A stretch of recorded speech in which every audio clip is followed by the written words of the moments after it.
Start ചെയ്യാംല്ലേ? 2 മണിയായില്ലേ?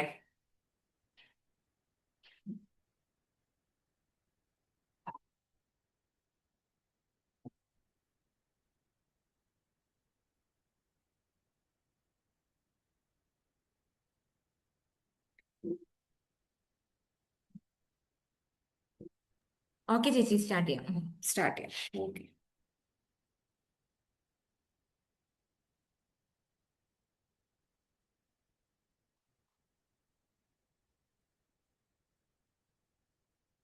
You give 5 minutes time for people to join.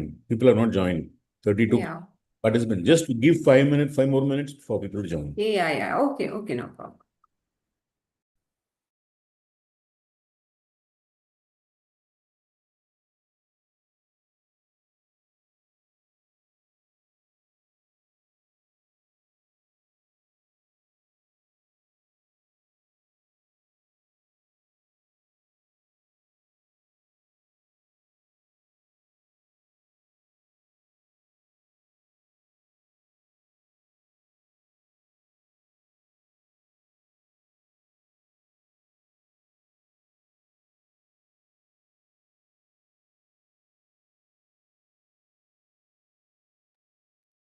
Yeah, slowly people are joining, 20, 37. So just let it reach some numbers before you start.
It's 2 o'clock, 2:05.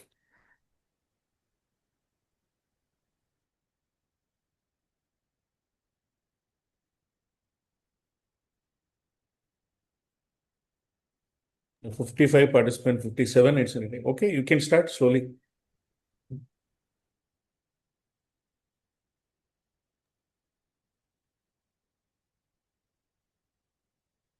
Good afternoon, all respected doctors, academicians, researchers, and students, and Ayurvedic and the enthusiasts joining us from different part of the country.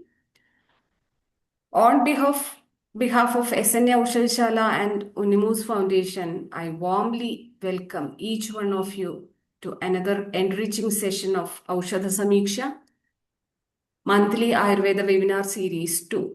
Today's webinar is centered around the highly important and clinically relevant topic, Chitraka, Koduveli, from its Dravya to Yoga, bridging classical wisdom with clinical practice.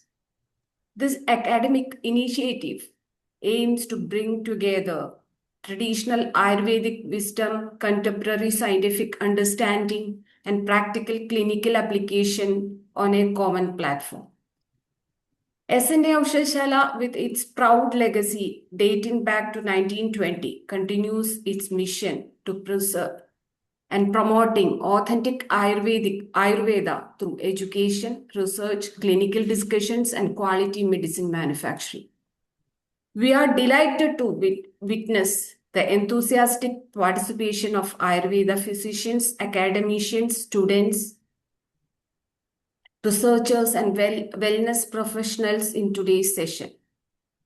To formally begin today's program, I would like to invite Mr. Sunil KP, Marketing Manager, OSK South Zone of SNA Oushadhasala, to deliver the welcome address. Sir. Good afternoon, everyone. On behalf of SNA Oushadhasala Private Limited, I warmly welcome all the esteemed speakers, respected Ayurveda professionals, academicians, students, researchers, and participants to today's session of Oushadha Sameeksha, our monthly Ayurveda webinar series 2. We are delighted to have all join us for this insightful session on the theme Chitraka, Koduveli, from Dravya to Yoga, bridging classical wisdom with a clinical practice. Ayurveda is a timeless science, and through this webinar series, we aim to connect classical knowledge with the modern clinical applications. Today's topic is both relevant and valuable for practitioners and learners alike. We are honored to have with our distinguished speakers, Dr. Sivan Randeep, who will present the Dravya Sameeksha, and Dr. Madhu Parameswaran, who will speak on yoga and clinical applications. Their expertise and experience will surely make this session highly informative and enriching. I extend my sincere gratitude to all participants for taking time to be part of this session. Your presence truly adds value to this knowledge sharing platform. Before we begin, few words about SNA Oushadhasala.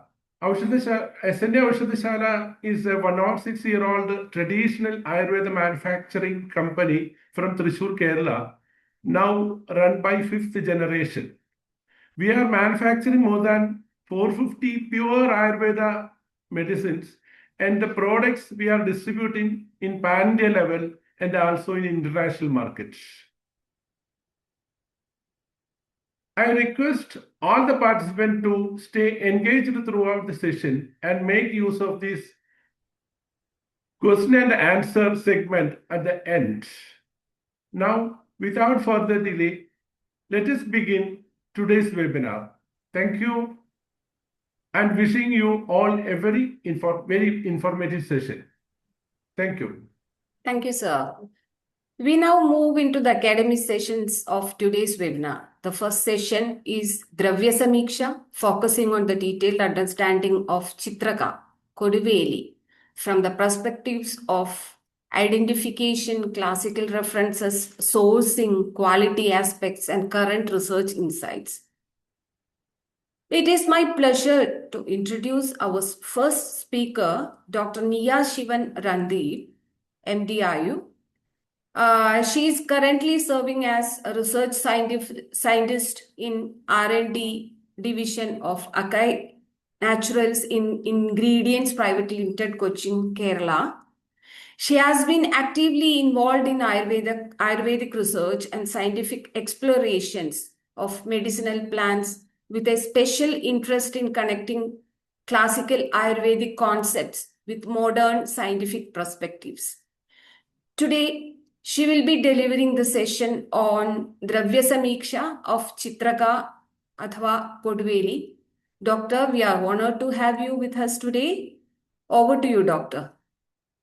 Thank you so much. Thank you for inviting me to this prestigious moment. So I will share the screen. Is it necessary to on my video? Because maybe the quality will be... No, it's okay. It's a paid version. It's good. Can. Okay.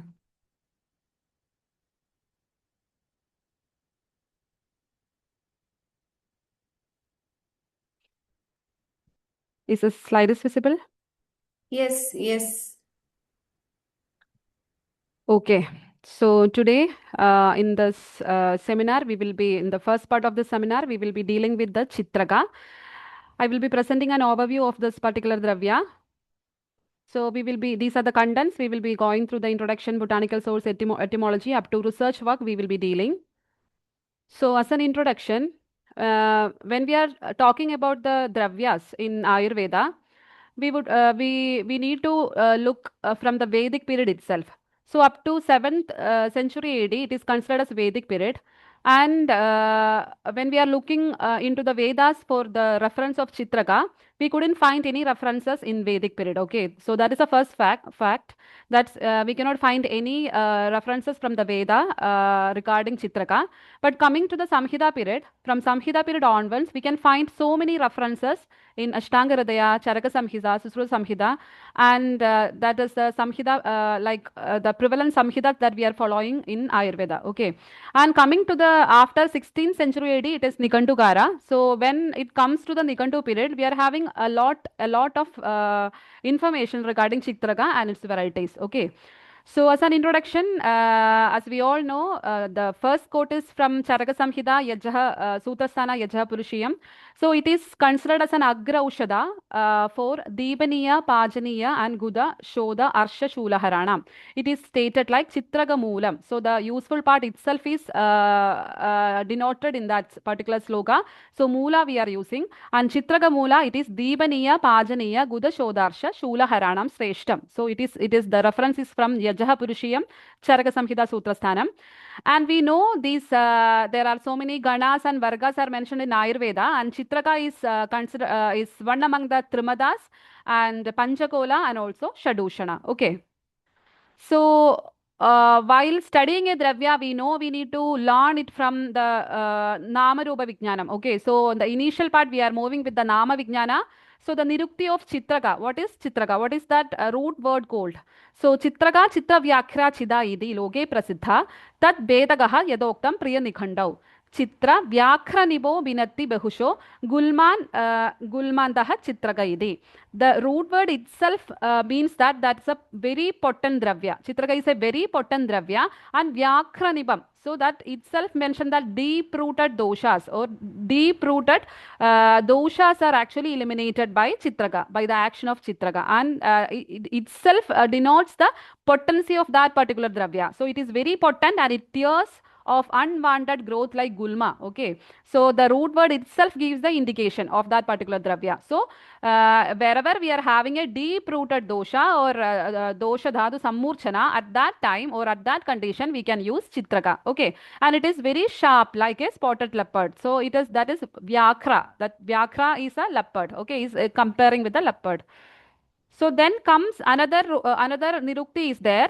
That is, so the first nirukti is actually connecting it with the deep-rooted dosha or dhadu samurchana, and also like masses like gulma and shoda, like that indication. But the second nirukti, it gives an entirely different thing. That is chittam buddhim trayade iti. Chedaschit chito jananan trayade. So here it comes a cognitive effect. Okay, so we rarely use a Chitraka for the cognitive effect, but I think indirectly. So it will enhance the Agni and indirectly correct the gut, and it will gives the cognitive power. So it protects the buddhi, or it supports our chitta. So this kind of nirukti is also there for Chitraka. Okay, and the recent research has proven that Chitraka is having the cognitive effect also. So then comes to the botanical identity. So botanically, we are correlating Chitraka with the Plumbago Ceylanica. So that is a picture of that particular thing, and it is coming from the Plumbaginaceae family. So Plumbago Ceylanica. So there is as you know, there are two epithets. Genus name is there and species name is there. So genus name correlate with Plumbago. Plumbago means it is nothing but the Latin word of lead. Okay, plumbum is a Latin word of lead. So in the initial period, it was used for the curing the lead poisoning. Okay, so from that particular thing, so from that folklore indication or traditional practices, the genus word came like plumbago. Okay, plumbago, and then comes the species name, that is Ceylanica. So as we know, Ceylanica, it is coming from Ceylon. So Ceylon is it is Sri Lanka. Okay, so the native part of, or native part of this Plumbago Ceylanica, it is from Sri Lanka, India, and also South Africa. Okay, so the root word called Ceylon is coming from Sri Lanka. So that is the meaning of Plumbago Ceylanica. So this particular Chitraka or Plumbago Ceylanica is we are considering as Chitraka. Okay. So in English, it is mentioned like white leadwort or white plumbago. So white plumbago itself means that there is a red plumbago. So as we know, we are having Chitraka and its variety. So we will be looking into what are the varieties of Chitraka in the later slides. Okay. So in Hindi, it is known as Chitraka, and Bengali, Safed Sidarak. And in Tamil, it is Chittiramulam or Koduveli. The Malayalam word itself mentioned in Tamil also, Koduveli. And Telugu, Tella Chittiramulam. Malayalam in Vella Koduveli, or otherwise it is known as Tumba Koduveli. Okay, due to the white colored flower, it is otherwise known as Tumba Koduveli. In Hortus Malabaricus, it is mentioned as Tumba Koduveli. Okay. So these are the vernacular names. And when coming to the classical categorization, as we know, as we already mentioned in Samhidas, all the Dravyas are categorized into some of the Ganas and Vargas. So Charaka included this under the Dashemani, Deepaniya Dashemani, Shula Prashmana Dashemani, Ashokna Dashemani, Leghaniya, Bedaniya, and Triptikna Dashemani. And coming to Susruta Samhita, we can see that it is mentioned in Pipalyadi Gana, Mustadi, Amalakyadi, Varunadi, and Arakodadi. In Vakphada, it is mentioned under Pipalyadi, Mustadi, Varunadi, and Arakodadi. Okay.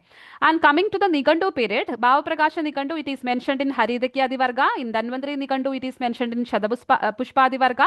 Kayadeva Nikandu, Oushadhi Varga. It is a collection of all the, like in Kayadeva, if you are moving, like if you are having a habit of reading Nikandu, you can see in Kayadeva Nikandu, all the Dravyas are mentioned in a single Varga, that is Oushadhi Varga.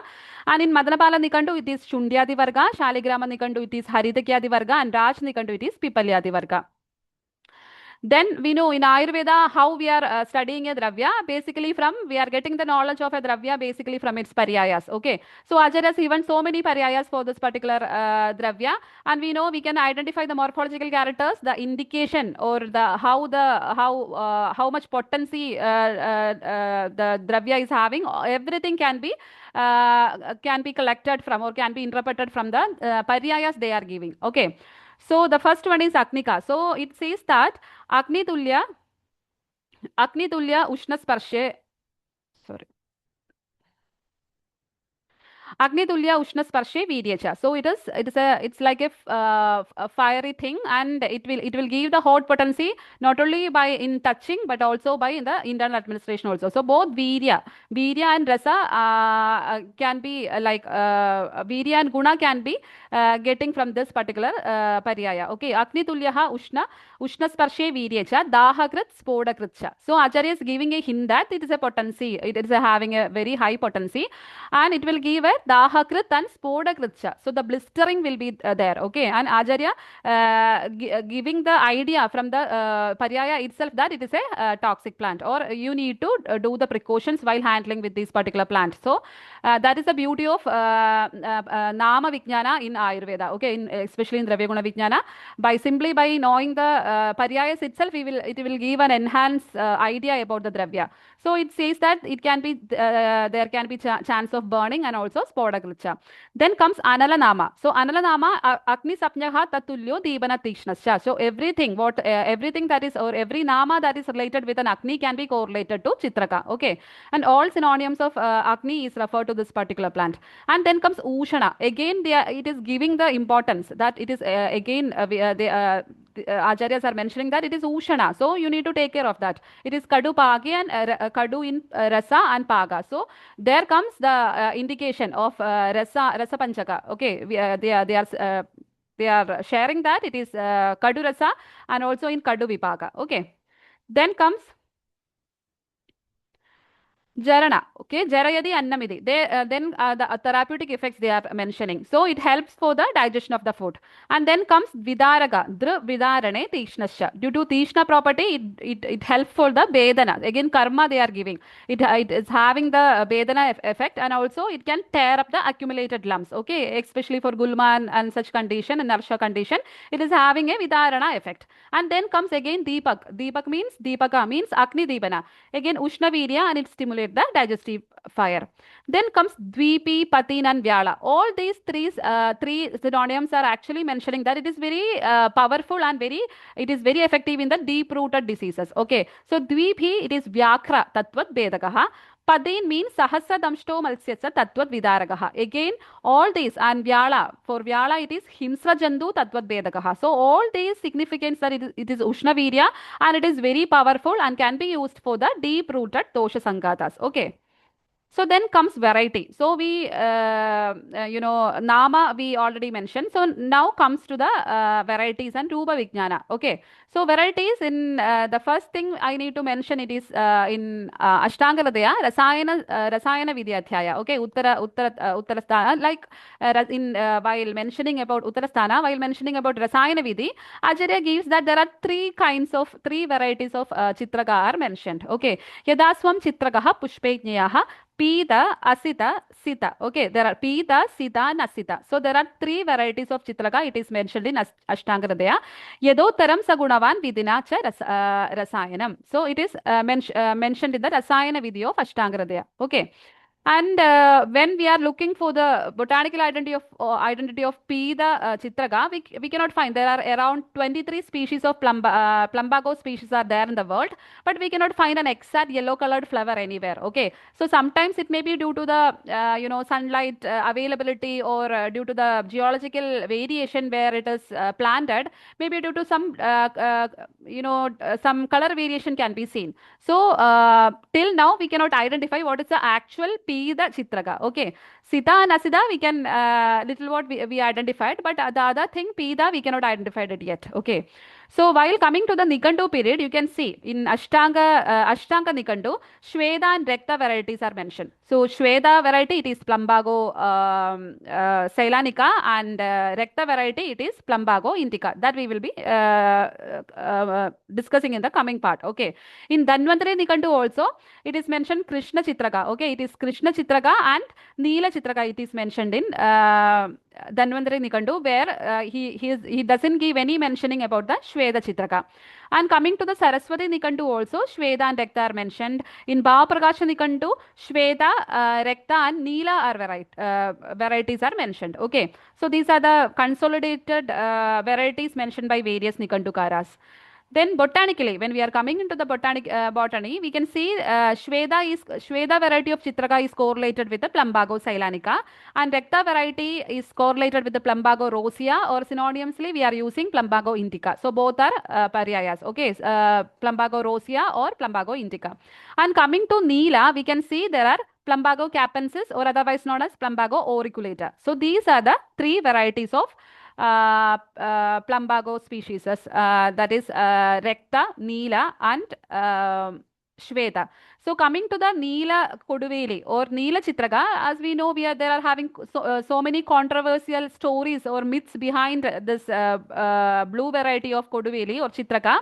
Especially in Kerala also, we are, it is very rare plant. But this particular plant, that is Plumbago auriculata, it is a native of South Africa, and recently, recently these plant have been imported to India as an ornamental plant, and nowadays we are cultivating it like, it is grossly cultivated here in India.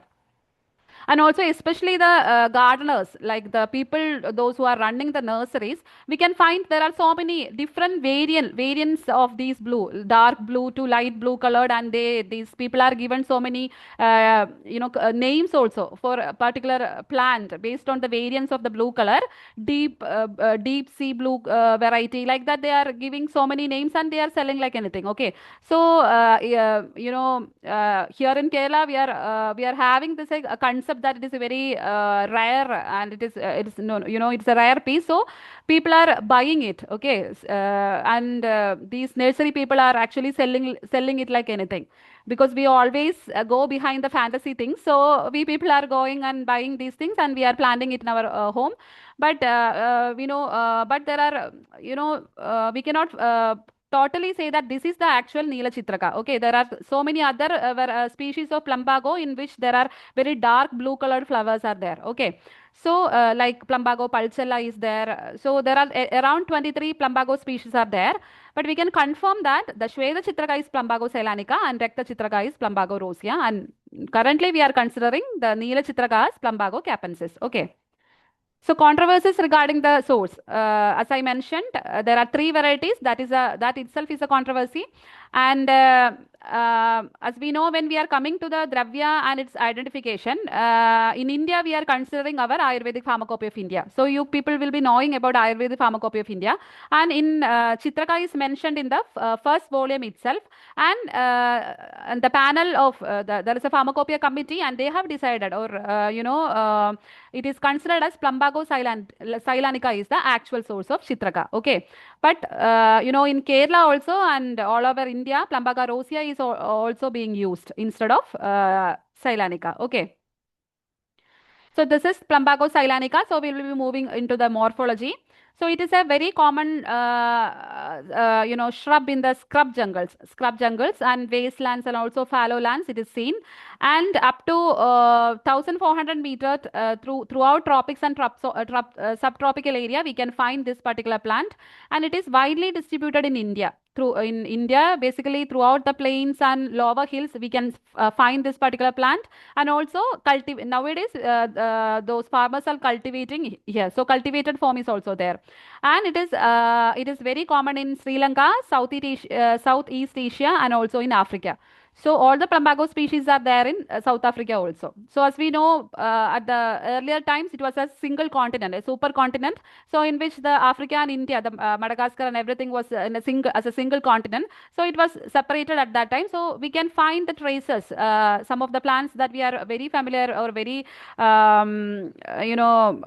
very commonly seen in India, that can also be seen there in Africa. Okay. So then comes habit. So habit of the plant, you can see from the picture itself, you can see it's a much branched diffuse undershrub. Okay. So it can be grown as an undershrub plant, and also 2 to 3 feet height with several nearly uniform spreading perennial roots. So from the root itself, it can be propagated. Okay. So this is the picture of the habit, showing habit. So come to the root, we can see of the root is a very long, cylindrical and irregular. So from the picture itself, you can see when we are comparing it with the Ceylanica, you can identify it. Okay, when we compare it with Indica, that is the Recta Chitraka, you can identify. So this particular Shweta Chitraka, it is very irregular. You can see it is like a tangled one. This particular root, and the color is reddish brown externally, and it is yellowish inside. Okay, the bark, the root bark can easily be plucked, like removed, and you can see a yellowish.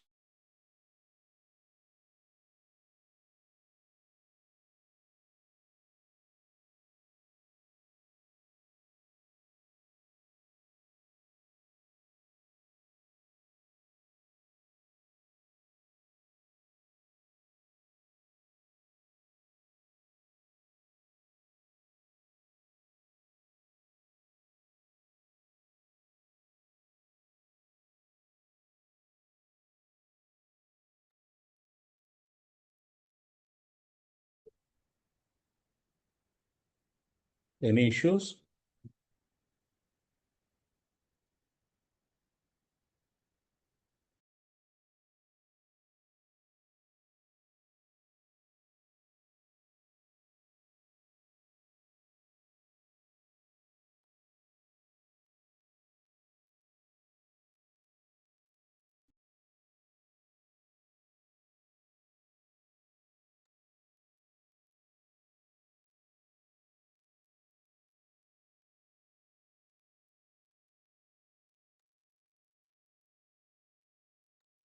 I think someone should call the doctor by phone and check whether her internet connection.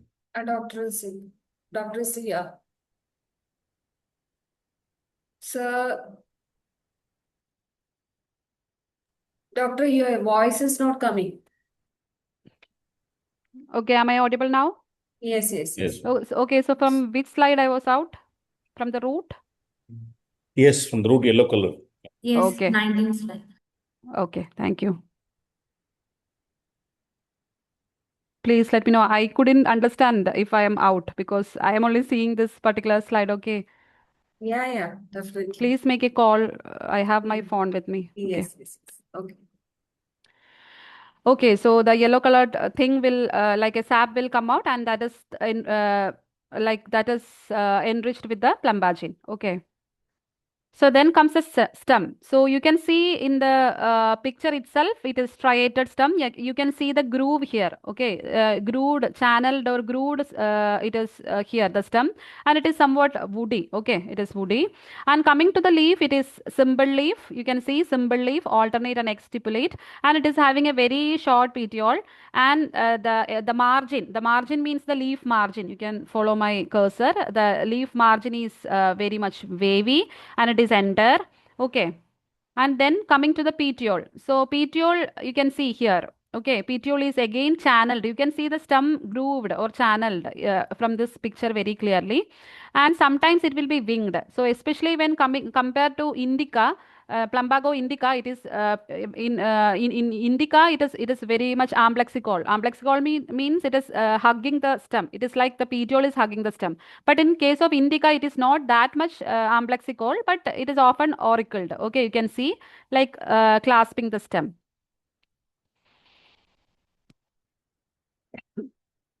Sorry. And in case of flowers, so you can see flowers are very white and elongated calyx. Corolla tube is there, and it is in a the inflorescence is a raceme. Okay, inflorescence is a raceme and subsessile, and you can see so many trichomes are there. So in the bracts means you can see the green colored thing with so many spines like structures. So these spines are known as trichomes. And this trichome it is having a very sticky glandular hairs are there. So when we run through or walk through near to a plumbago plant bearing these particular fruit or flowers, these thing will stick on our clothes. Okay, this thing will stick on our clothes, and you can see very beautiful flower. And then this is the fruit. Okay, so fruit is you can see these green colored thing is a persistent calyx, and it is enclosed inside it, and it is a single seeded one. Only one seed is there. and it is shape is oblong and pointed. So this is in this picture you can see the seed. Okay, these are the seeds of our Plumbago Ceylanica. You can see it is very sticky and it is very much adherent to the objects it coming close to. So these are the seeds, and this is the root. So what we are getting in the commercial market, it is this particular root. So root, actually the macroscopic, we need to look in order to identify which plant or in order to identify the species, we need to look at both the macroscopic and microscopic evaluation we need to done. So for macroscopy, the the root will be 30 to 30 centimeter or more in length, or otherwise we will be getting like a short cuts like this. Okay, so it will be very stout, irregular, and sometimes we will be getting the root stock also. So you can see in this picture, always there is root stock is also there, and the the root color will be reddish to deep brown. Okay, and when we are looking into the internal structure or the cut stem, we are looking, we can see the striated things, and it has a very peculiar smell. So that particular smell is also due to the content in it, the chemical content in it, and we can see that particular acrid or that particular pungent smell. And in when we are tasting also, you can see that disagreeable taste. Okay, so that kadu rasa can be identified from tasting itself. So there will be tingling sensation in the tongue also. So that is a common feature for all the Plumbago species. And then when we are looking into the microscopic, these are the information of microscopic structures. So you can see the medullary rays, very beautiful medullary rays, striated medullary rays here, and xylem vessels are there. And you can see there are colored, you can see some colored cells here inside. Okay, that is plumbagin. So major chemical constituent in Plumbago Ceylanica is nothing but the plumbagin, and it is dislocated, it is stored inside the cells. You can see these are the colored it's a pigment actually. So colored pigment, that is called the plumbagin. Okay, and for this Plumbago Ceylanica, we can find so many starch cells also there. So so the differences between Ceylanica and Indica I will be dealing in the next slides, but this is a major histology of our Plumbago Ceylanica. Okay, you can see like this. So in order to for the identity, purity, and strength, foreign matters. So when we are collecting a sample from a raw drug market, if it is, we need to. So for quality purpose, we know how these things are standardized. So based on Ayurvedic Pharmacopoeia of India, the foreign matters not more than 3%. That is a standard thing. And total ash, again, it should not be more than 3%. And acid insoluble ash, it should not be more than 1%. So again, if acid insoluble ash is more, that means the foreign matters are more. Okay, and alcohol soluble extractive is not less than 12%. Water soluble extractive is not less than 12%. This is taken from Ayurvedic Pharmacopoeia of India. Okay, so then we are moving into the comparison with the Plumbago Ceylanica and Plumbago rosea. So Plumbago Ceylanica, that is our Vella Koduveli or white one, and Plumbago rosea, it is a red one. Okay, so in comparison, you can see, so here, so the first one is Plumbago Ceylanica, and then the second one is Plumbago rosea, that is our red one. So for the white one, you can see it is a irregular shaped one with lots of lateral roots are there. But the red one, the second one, it is having a it is not like a tangled one. It is having a peculiar shape, and things are there, and lateral roots are very rare or very limited. You can see a few, like not a major lateral roots are not there, but it is there, but it is compared to the Ceylanica, it is less. Okay, and it is long. It is not like a irregular one compared to Ceylanica. Okay, so in the market we are getting most of the time we are getting this second one. Okay, second one, that is Chuvanna Chitraka, or red one we are getting in the commercial market. So this is the two leaves. So the first leaf is of Plumbago Ceylanica, that is white one. So you can see in the apex, okay, the leaf margin, like leaf apex here, it is acute in nature. Okay, acute in nature. You can see very pointed leaf. So this pointed leaf is a peculiarity of our white variety. And if the second picture is of our Plumbago Indica, that is the red one.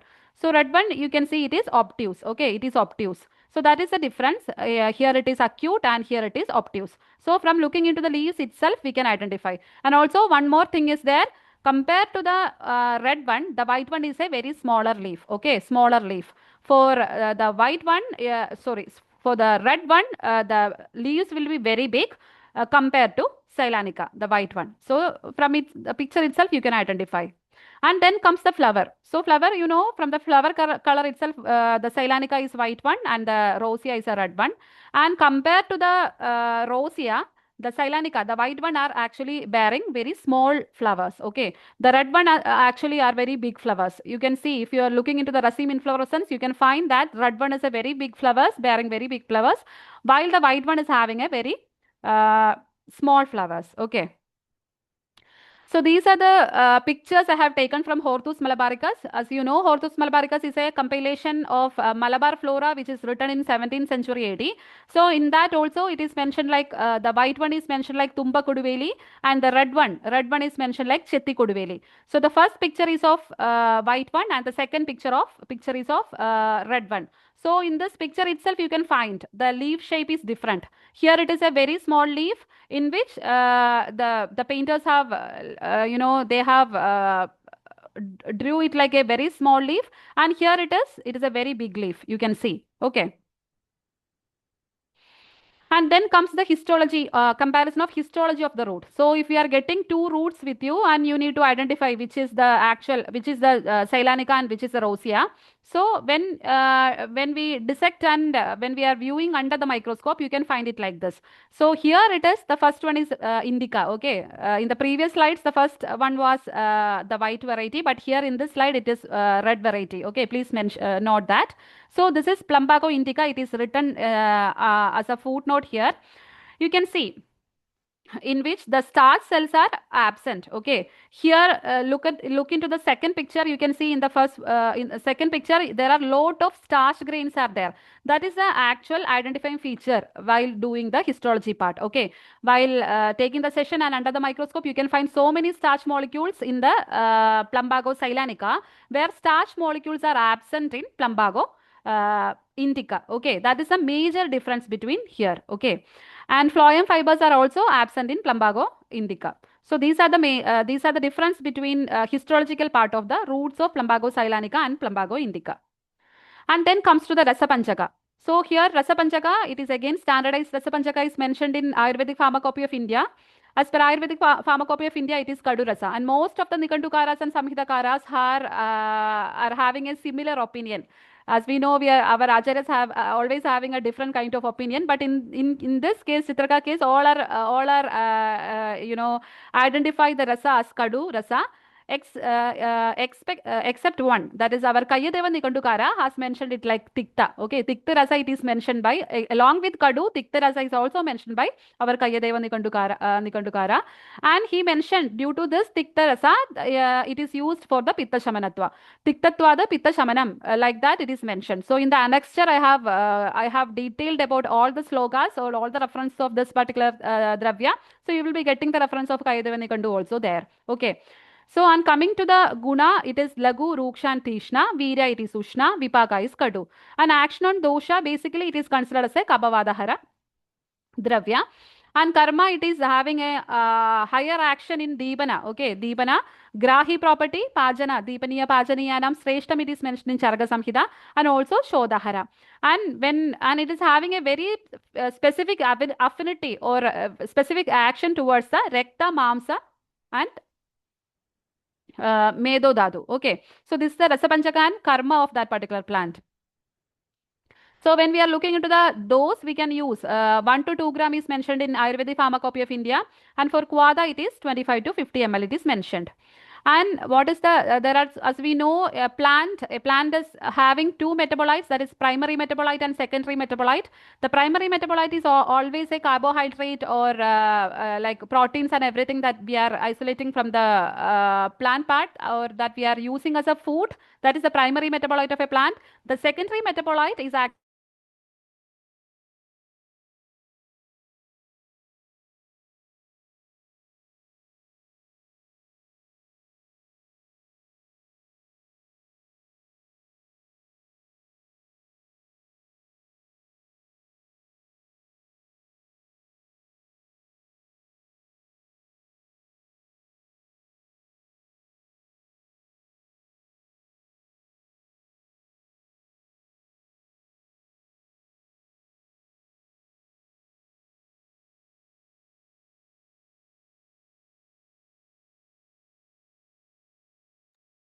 Somebody call her, please. Yeah, I called, sir. She will join now.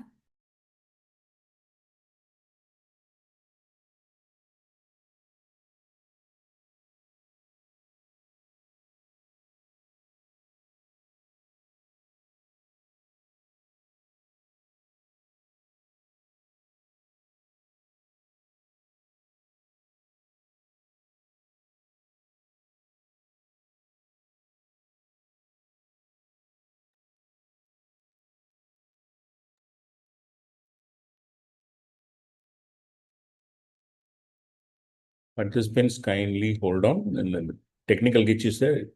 Should be joining shortly. Thank you. Sorry for the interruption. I don't know why it is happening in between. Usually, Continue, ma'am. No issues. Please, thank you. so can you please tell me from which slide I was absent? Like I was out from here? Yes, yes, yes. No. Okay. Okay, so the major chemical constituent that present in our plumbago selanica, it is plumbagine. So this is the structure of plumbagine. So it is actually an aptoquinone molecule. So when this is the histochemical localization of plumbagine. So simply by cutting the root itself under the microscope, you can find this yellow colored pigment is the plumbagine. Okay, this is a localization of plumbagine inside the root. We can see like this. So coming to the solubility profile of plumbagine. So we are moving into the formulation side. So plumbagine is a molecule that are very potent in Chitraka, and it is very poorly soluble in water. Okay, it is very poorly soluble in water. When we are using hot water extraction or hot water, like our kashaya or kwada kalpana, it's slightly increased but still low. The availability of or the extractive rate of plumbagine in hot water is still low. And for ethanol, for the organic solvent, they are freely soluble, like ethanol, methanol, chloroform, and acetone, ethyl acetate. We can, the plumbagine is freely soluble in this particular these solvents like DSMO, hexane, etc. And coming to the grida preparation, like oil and lipids, again moderately soluble. Okay, so Arishta kalpanas, I think the plumbagine content will be we know. However, we are taking a shodhana in order to reduce the plumbagine content, because plumbagine content is a very tikshna thing in the Chitraka. So after shodhana, again Arishta kalpanas will be having some more plumbagine content in it compared to the kashayas. Okay, kashaya will be very less potency than Arishta kalpanas. And coming to compared to grida preparation, again it is moderately soluble, the plumbagine content. Okay, so when we make kashaya, hima preparation and takra kalpanas, more than plumbagine, we will be getting the action of tannins, phenolics, and sugars and glycosides in it. Okay, and some amount of plumbagine will be there, but more than that, we will be getting the action of all these tannins and polyphenols in present in Chitraka. Okay, so that because the extractive rate of plumbagine is very limited in the water thing.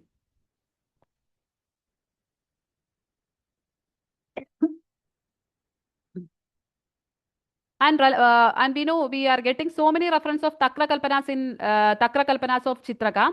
So takra can help in disperse and partially solubilize the plumbagine. Okay, so because due to the presence of the fat globules and phospholipids, milk proteins, and lactic acid present in takra, it will solubilize and stabilize the plumbagine in that particular formulation, in that takra kalpana. Okay, so it reduces the excessive irritancy, and also it improves the gastrointestinal delivery, and also it is helpful for the absorption also. So it will increase the bioavailability of plumbagine. When we are using a takra kalpana, the availability will be high compared to a kashaya or a water based formulation. Okay, so study relating to determination of plumbagine in different parts of Ceylanica, it is identified that roots are having the higher amount of plumbagine content. Okay, compared to stem and leaf, roots are having the major plumbagine content in a particular plant. Okay. And then these are the comparative studies of plumbago species like our plumbago silanica, plumbago indica, and plumbago auriculata. These are the comparative study. And this particular study is published in 2013, and it says that the plumbagen content is very high in silanica. Okay, silanica. But usually we are considering that the content, the plumbagen content is more in white variety. So there are different studies showing that this particular study showing that the plumbagen content is very high in white variety, where this study published in 2008, it shows that the plumbagen content is very high in red variety. And our Vaidyas are also taking more efficacy thing or more potency thing is our red variety. Okay, plumbago indica. So this is a scientific proof for that particular prayoga. Okay. And there are so many activities are proven like antimicrobial, anti-malarial, anti-inflammatory, and there are so many publications can be like seen in the scientific platform regarding plumbagen and also related to the plumbago species. Okay. So here we know indications, Agni Mandya, Grahani Roga, Arsha, etc. we are using. So we will be having a karma or a detailed class in the coming session. So I am not dealing with these indications. Okay. So coming to the toxicity part, it is considered as a toxic plant. Okay, so the poisonous part is considered as root and leaves, and the poisonous constituent it is considered as a plumbagen. And the poisoning features when it during the farming and the farmers and everything, they are getting a usual exposure to these kind of toxic things. Okay, so the skin contact will create contact dermatitis. Again, spoda kritcha. Acharya already says that spoda kritcha and daha kritcha. So contact dermatitis, stinging pain will be there, blistering, spoda kritcha, blistering will be there. And if that is due to the external application, okay, external contact. If it is ingested, it will create vomiting, diarrhea, and miscarriage. So initial period, this particular Chitraka was used as an abortifacient also. And how we can manage it is the modern management, it is just a supportive management. It is due to the activated charcoal therapy has been used for gastrointestinal decontamination. And also for skin exposure, the affected area should be irrigated with a plenty of water, okay, running water. So this is the management of toxic if it is having any skin contact. And as an antidote in our Ayurveda, it says that we need to do the Pitta Shamaka Chikilsa. Okay, we need to do the Pitta Shamaka Chikilsa. Snigdha and Shida preparation, application should be there. Example, Shirak Shalana or Parisheka with Chandana Kashaya, like that, we need to do the antidote. Okay, and also internally also all the Shida and Snigdha things should be administered as an antidote. Then comes Shodhana. So we know this thing is a very potency high very Tikshna Dravya. So we need to, for the internal administration, what we need to do is we need to undergo so many procedures in order to make it a mild one or a mridu one. Okay. So there are so many Shodhana procedures are mentioned in Ayurveda. The most prevalent one, it is nothing but the treatment with the Churnodaka, that is calcium hydroxide crystals. So pieces of Chitraka Mula are soaked in Churnodaka and then washed. So washed and dried in sun. Okay, that is the first one. And then second one, it is again, cut the root of the plant into small pieces, soak in lime water and rinse with water until the water becomes free from the color. So while we know what is actually giving the toxicity to this particular plant, it is nothing but the plumbagen, and plumbagen is a yellow colored pigments. So we need to wash it until the yellow color fade out. Okay, and then we need to dry it in the sunlight, and then you need to take it. So that is the second method. And then comes the third one, that is boil the roots in cow dung solution.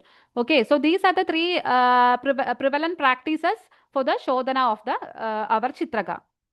And what is the possible scientific explanation for this particular thing? It is nothing but in order to reduce the free plumbagen availability.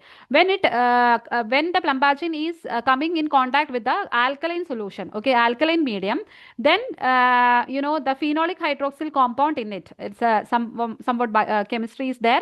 So the phenolic hydroxyl compound can ionize, and there can be chance of oxidation and polymerization. And so what happened means eventually the plumbagen get degraded. inhibited or reduced, or sometimes it will bind into another complex. Okay, so overall what happens means the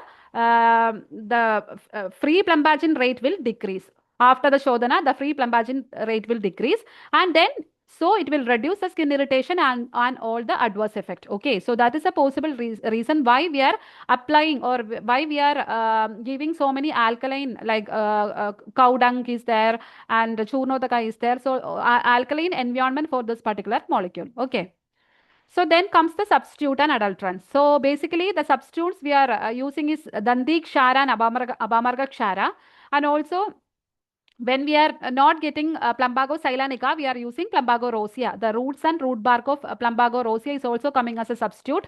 And again, Balladaka can also be. It is a can also be used as a substitute for Abhava Pranidhi Dravya for this particular our Chitraka. Okay.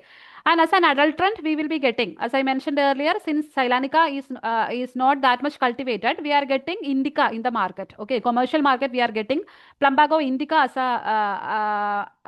a raw drug, and also Plumbago auriculata. The blue one is also we are getting. The roots of blue one is also getting in the commercial market, and also Dandi Moola. Again, it is a substitute of Dandi Kshara is a substitute, but instead of Dandi Kshara, Dandi Moola is also getting as an adulterant. Okay, root from the plants like Baliospermum mondanum, that is Dandi, and Croton tinclium, that is Jayapala, that is also confused and then adulterated into the raw drug market. Okay, so coming to the cultivation part, the most appropriate climate we need to grow Plumbago species is from it can be grown into in the tropical and subtropical area, and the optimum temperature in between 20 to 35 degrees Celsius. Actually, Chitraka is a very sun loving plant. Okay, very sun loving plant. We need a hot climate. Okay, we need a hot climate.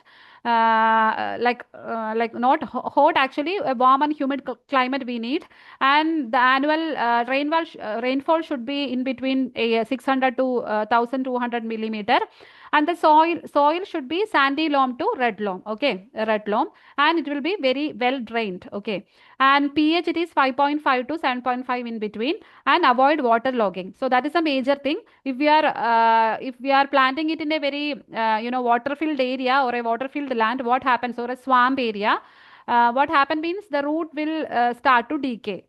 Okay, so we need to avoid the excess water irrigation and also excess water contact for this particular plant. Okay, so there can be chances of root rot. Then the method how to grow it is basically from the vegetative propagation. So through seed it is very rarely propagate. Okay, it is not that much a viable seed compared to the other medicinal plants. Chitraka is having a very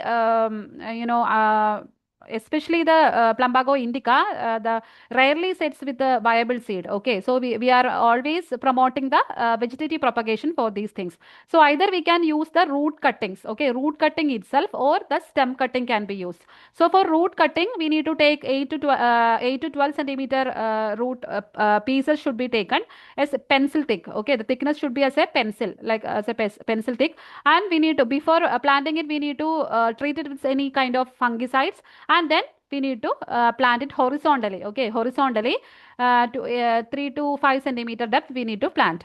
And then this is for root cuttings. Okay, we can use root and also stem cuttings. For stem cuttings, we need to use a semi hard hardwood cutting should be taken, 15 to 20 centimeter long, and also we need to keep the 3 to 4 knots per cutting. Okay, you will be knowing what is knots, so the knots and interknots will be there, so we need to keep up to 3 to 4 knots will be there, and then we need to plant it in a nursery bed or a poly bag. Okay, and then the best season to plant the Chitraka, it is in between June to July, like the months are coming, or in between January to February, we need to plant it. Okay, and the rooting time, if we are using root cuttings, then about 20 to 30 days it will take to sprout.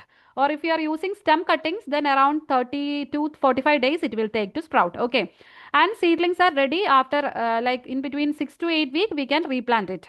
So always think that we should not use any heavy irrigation to it. It will there is a high chance to rot. So we need to do only light irrigation and immediately after the planting. Thereafter, once in every 7 to 10 days in summer, and minimal irrigation during rainy season. Otherwise, no need to water it during the rainy season. So avoid excess water because it causes root decay. And now comes the harvesting part. How we can harvest it. So harvesting time, it is after planting around 15 to 20 months, like 2 years. From 1.5 years to 2 years, we can harvest it. Okay. And what is the harvesting index? So one farmer shared this knowledge that always when we are actually cultivating or harvesting the things when it is in a best yield, when we are getting the best yield. Okay, so the best plumbagin content at full maturity. So when is this full maturity? And they says that when all the leaves will fallen off. Okay, all the leaves will fallen off, especially from the top part of the plant. Okay, especially from the top part of the part of the plant, all of a sudden all the every leaves will fallen off. So that is that point is considered as the harvesting index by the practical method. Okay, by the farmers. And also they usually denote the root also. They will break the root, and if the root color will change from white to a yellowish color. Okay, white to yellowish color, that is also considered as another harvesting point or another harvesting index. So these are the two harvesting index for the Chitraka. Okay. And method, we need to dig out the whole plant carefully. So basically, in what farmers are doing is, it will be, as you already mentioned, we will not be watering it too heavily. So the soil will be very stiff. So for the large scale cultivation, these farmers use actually JCBs. Like, they need to pluff it from the underneath, and then they will pull out the roots. Okay. So before that, they used to water the land. They will soak the land so that they can easily pluck the thing. Okay. And after plucking it, they will wash the root thoroughly, cut into pieces and shade dry. And then, okay, so the drying temperature should be below 50 degrees Celsius. So again, important for the quality issue. Otherwise, the plumbagin content, there can be alteration in the plumbagin content. So below 50 degrees Celsius, we need to dry it. So post-harvesting handling. So after harvesting, we need to keep the moisture content below 10 degrees, 10% because there is a chance of fungal infection. Okay. So even though we are dried it properly, but there are high chances of getting it a fungal infection. So we need to keep the moisture below 10 degrees Celsius, and we need to store it in a very cool place and dry condition. And you should avoid keeping it in the iron containers. Okay, so if we are keeping the Chitraka roots in iron containers, then there can be oxidation of plumbagin can be happen. So in order to prevent that, you should avoid iron containers, or sack can be used. Okay. And proper labeling should be there. What is the species actually, what is the cultivation source, etc. should be labeled very properly. So this is a post harvest handling. So this is I have taken from a cultivation, like my friend who is working in a cultivation plant, she has shared me, Dr. Pavitra, she has shared me this particular picture. So this is of currently in Kerala, most of the people are cultivating the red variety. Okay, Plumbago indica. And when we are going into the raw drug market also, we are not getting the genuine white one. What we are getting is the red variety itself. So people are cultivating this thing because it is having the highest yield, plumbagin yield also. Okay. So these are the these people are collecting all the seeds, and as a bundle they are going to the raw drug market. Okay. So commercial availability, as I mentioned, the red one is cultivating and the white is very rare. And like it is there in Muvatupuzha in Kerala, Muvatupuzha they are having cultivation, and also Palakkad they are having, and Mattattur also those people are harvesting this particular red variety. And when looking into the by yesterday, I just went to a local raw drug shop in order to collect some sample, but I didn't get any, dried one. He says that the dried roots are nowadays not available, and I can give you the fresh one. Okay, and I talked with some other vendors also, and they also told me the same thing, that dry is very rare. They are currently, they are not having any stock, but they are having a plenty of this red one, fresh variety. Okay, fresh sample is there. So for fresh sample, these people are selling in between 500 to 600 kg. In AVP, it is 525, I think. And but in between this range, like 500 to 600 rupees per kg, we are getting it. Okay, and this is basically a in a small scale. Okay, for large scale, I think it is around 200 to 400 range they are getting. Okay, so the dry is very rare, and selling price is also very too high. So we are having supply chain issues of this thing. Okay, so the if any farmers or anyone interested in farming is hearing this particular class, you can currently we are having the supply chain issue, especially for the white variety. So if we are cultivating it, it will be benefit for all of us. Okay, and regarding the pesticide issue, when we are checking the raw material, we couldn't find the pesticide. Basically, no pesticide is actually applied over this particular thing, because it is very potent, and it is itself is having some activity. So there is no direct pesticide is not applying. But when the other crops, when we are applying for the other crops, it can be transmitted through soil and water. It can be transmitted to this particular plant, and also there can be pesticide contamination. Otherwise, no pesticides are applied for this particular crop. Okay. And when commercial trade, when we are looking into the commercial market, we can buy the raw drug, dried roots are available, powdered drugs, like powdered drugs are available, and standardized extracts are also available. And then as a formulated Ayush products are also, this particular Chitraka is available. And when looking to the sites and international conservation status, it is not listed as per the sites. Okay, as of now, like 2026, it is not sites. It is not listed in any of the sites appendix. So it is can be the trade is entirely governed by the National Biodiversity Authority and the forestry and the plant health laws. Okay, and both sorry, and both the species are not included under IUCN Red List. Actually, it is not a threatened, or it is easily available one, doesn't have any conservative threat. But in the current scenario, there are multiple scientific reviews highlights that there is a regional population decline due to the increased harvesting, especially for Plumbago indica. As I mentioned earlier, in the commercial market, we are getting only Plumbago indica. So there is a regional population decline is present in Plumbago indica. Otherwise, it is not threatened or vulnerable, or it is not listed in any kind of IUCN Red List. Okay. So when we are looking into the global trade trend, Plumbago Ceylanica, the trade is mostly regional. India is there, and South Asian traditional market we can find the Plumbago Ceylanica. And it is, but the international bulk trade is very much limited due to the potency of this particular plant and the toxicity. Okay. While coming to Plumbago indica, there is a chance, higher export demand is there, but due to the superior plumbagen yield in that particular species, Plumbago indica, but and also it is not for any commercial product development or nothing, but it is for the pharmaceutical research. Okay, pharmaceutical research in this, these people are exporting Plumbago indica. So when we are looking into the approval from the different kind of countries, we can find that these Plumbago Ceylanica and Indica are accepted or approved in most of the South Asian and parts of Africa only. We cannot find that it is not approved by EFSA, that is by European Union, and also it is not approved by FDA. Okay, so they are not Western regulatory systems are actually not they are not approved this particular plant.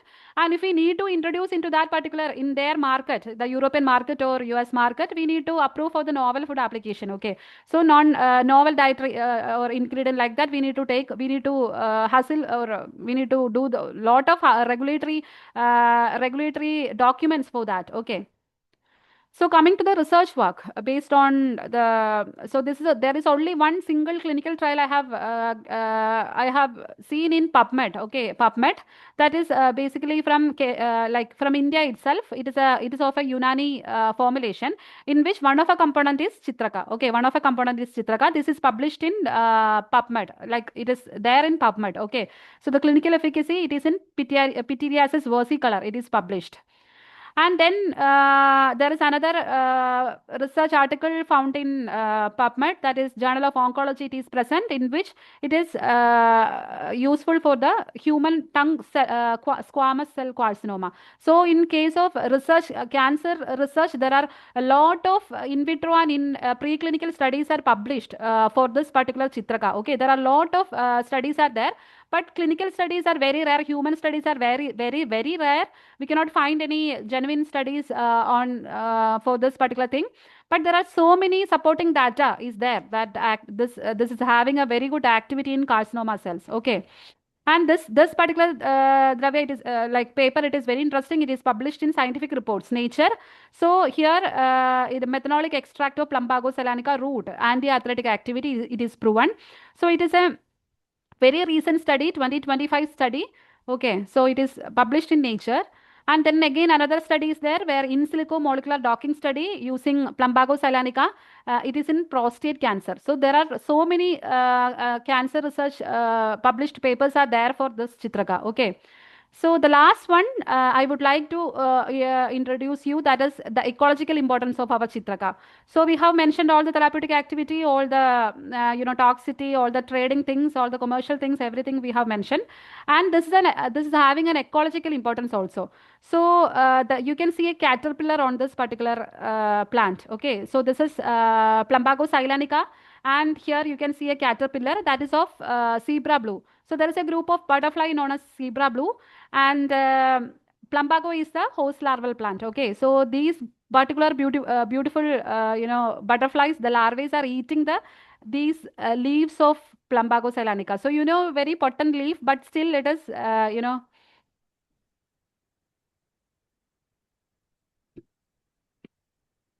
Am I audible? Yes. Okay. So so these particular caterpillar are actually feeding on these leaves, and they are taking their food out of it. So this is a host level plant of a group of butterfly called the zebra blue. Okay. So here I am concluding the Dravya part of this Chitraka. So Plumbago silanica is the white variety that is accepted as Chitraka by Ayurveda Pharmacopoeia of India. And Chitraka, as we know, all the names synonyms to the fire we can correlate to Chitraka. And Plumbagin is the major secondary metabolite in it, which is a very low water solubility and high solvent solubility, and oil and lipid solubility is moderate, and Plumbagin content is are maximum in the roots. Okay, so thank you for patient listening. Thank you. So this is the Dravya part, and we have the annexures, like all the references from our Nikandus are there. So I have already shared the slides with the coordinators, so you can, if you are needed, you can have the PPT from them. Okay, so thank you so much. Thank you. Thank you very much, Doctor, for that highly informative and insightful presentation. The session beautifully highlighted the classical understanding, authenticity, research relevances, and practical importance of Chitraka Koduveli. We truly appreciate your valuable time and academic contribution. Before going to the next session, we are extremely happy to inform all participants that the next edition of Oushadha Sameeksha will feature the topic Erenda or Avanaku, scheduled on 12th June 2026. We are privileged to have renowned experts for the upcoming session. Dr. Prakash L. Hegde, Vice Principal and Dravya Guna Expert, SDM Ayurveda College, Hazan. Dr. Subin Vaidyamatham, Associate Professor, Kottakkal Ayurvedishala. We warmly invite all of you to join us for another enriching academic session on 12th June 2026. Before going to the next session, we would like to have a product insight session. We have a special product insight session highlighting SNA formulations utilizing Chitraka and Koduveli. This session will be presented by Dr. Anushree Muralidharan, Production Manager of SNA Oushadhasala. Welcome, Doctor. Over to you. Hello, am I audible? Yes, yes, yes. Continue. Okay. Let me share my slide.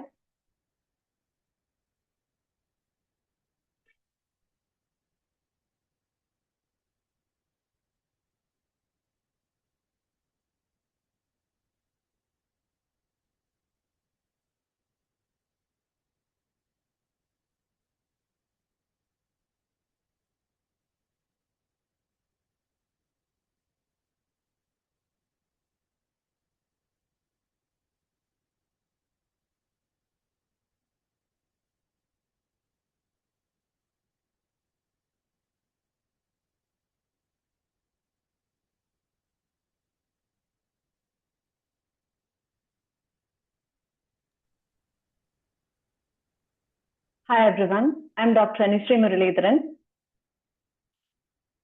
During this short break, I would like to introduce few SNA medicines with Chitraka as its major ingredient. One of our very important product with Chitraka as a major ingredient is Chitrakati Kashaya. It is referred in Oushadha Sameeksha Chikitsa Sthanam Vata Vyadhi. From the doctor's class, we understood that it is very good for Amapachana. So this Chitrakati Kashaya is a classical formulation which helps in Amapachana. The ingredients are Chitraka, Intrayava, Pata, Katuki, Adivisha and Haritaki.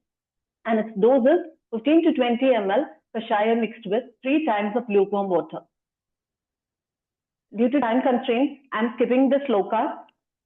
So doctor told that it is effective in digestive condition. In addition to that, this particular yoga is very effective in Vata Vyadhi, Amavada and Amashekata Vada Prakopa. In addition, it is also effective in treating Uristampa, Stauglia, Kafavrita Vata, Achirna, Dushivisha, etc. Now let us see its properties. It is Tridoshahara, predominantly Kapavada Shamana, Durmezahara, Deepana Pachana, Lekhana, Krimigna, and it is Pikta Katu Kashaya Rasa Pratana, Laguruksha and Ushna.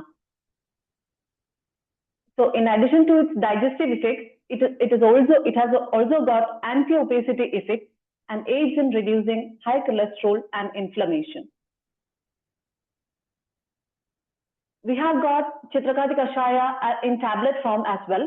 So each 1 gram tablet is equal to 7.5 ml Kashaya. So the dose is 2 tablets twice daily. And this Chitrakati Kashaya tablet is widely prescribed by the doctors in treating inflammatory musculoskeletal conditions like myofasciitis, bursitis, tendinitis, etc. Few studies have been done and articles are published. One such study is Plumbago xylanica, a review of its traditional uses, phytochemistry and pharmacological activities, published in Research Journal of Pharmacy and Pharmacology. Its key finding is Plumbagin is the key bioactive agent about which doctor has detailedly explained, and this paper explicitly details how Plumbagin functions as a potent nasturtium with confirmed anti-inflammatory, antimicrobial, and antioxidant properties. The link is provided above. And there is yet another study done and published in Journal of Drug Delivery and Therapeutics, which is titled as Anti-Inflammatory and Antimicrobial Potential of Plumbago xylanica, which demonstrates anti-inflammatory, antimicrobial, wound healing, and antioxidant effects of Plumbago xylanica, and its effect against Staphylococcus aureus and Candida albicans. Moving on to our next product, which is Panchakolam Kashayam. It is also one Kashaya which is very well known and supports Depana and Amapachana. Its ingredient is Pipali Moolam Chavin Chitraka Nakara. Dose is 15 to 20 ml Kashaya mixed with 3 times of lukewarm water. It is referred in Ashtanga Hridayam Sutrasthana Annasarupa Vijnaniya and also mentioned in Bhava Prakasha. Haritakyati Varka. We have Panchakola Churnam as well. The dose is 5 to 10 grams with lukewarm water, and it can be consumed as Praksheba Churna in Kashaya, Yavaku, etc. Its indications are Gulma, Pleha Roga, Udara, Anaha, Shula. In addition, it is also prescribed in Grahani, Amavada, Agnimantya, Ajirna, etc. Its properties are, it is Kafavada Shamana, Dibana, Amapachana, Shoto Shotana, Lekana, Shula Prashamana, etc. And it is Kadurasa Pratana, Lagu, Duksha, Ushna properties. In addition to its digestive efficacy, it is also effective in treating amenorrhea and abdominal colic due to sluggish digestion and indigestion. So a clinical study of Panchakola Siddha Yavagu in the management of Agni-mantya is published in Ayu. And the key findings from the paper is, this study has been done on 47 patients with Agni-mantya, and the trial drug was Panchakola Siddha Yavagu, and the control drug was plain Yavagu, and the study reported significant improvements in symptoms related to digestion, appetite, and Agni. Moving on to our next product, Shaddaranam Churnam. So, Chitrakati Kashaya is also a Shaddarana yoga, which is mentioned in Oushadha Samhita Vadavyadi.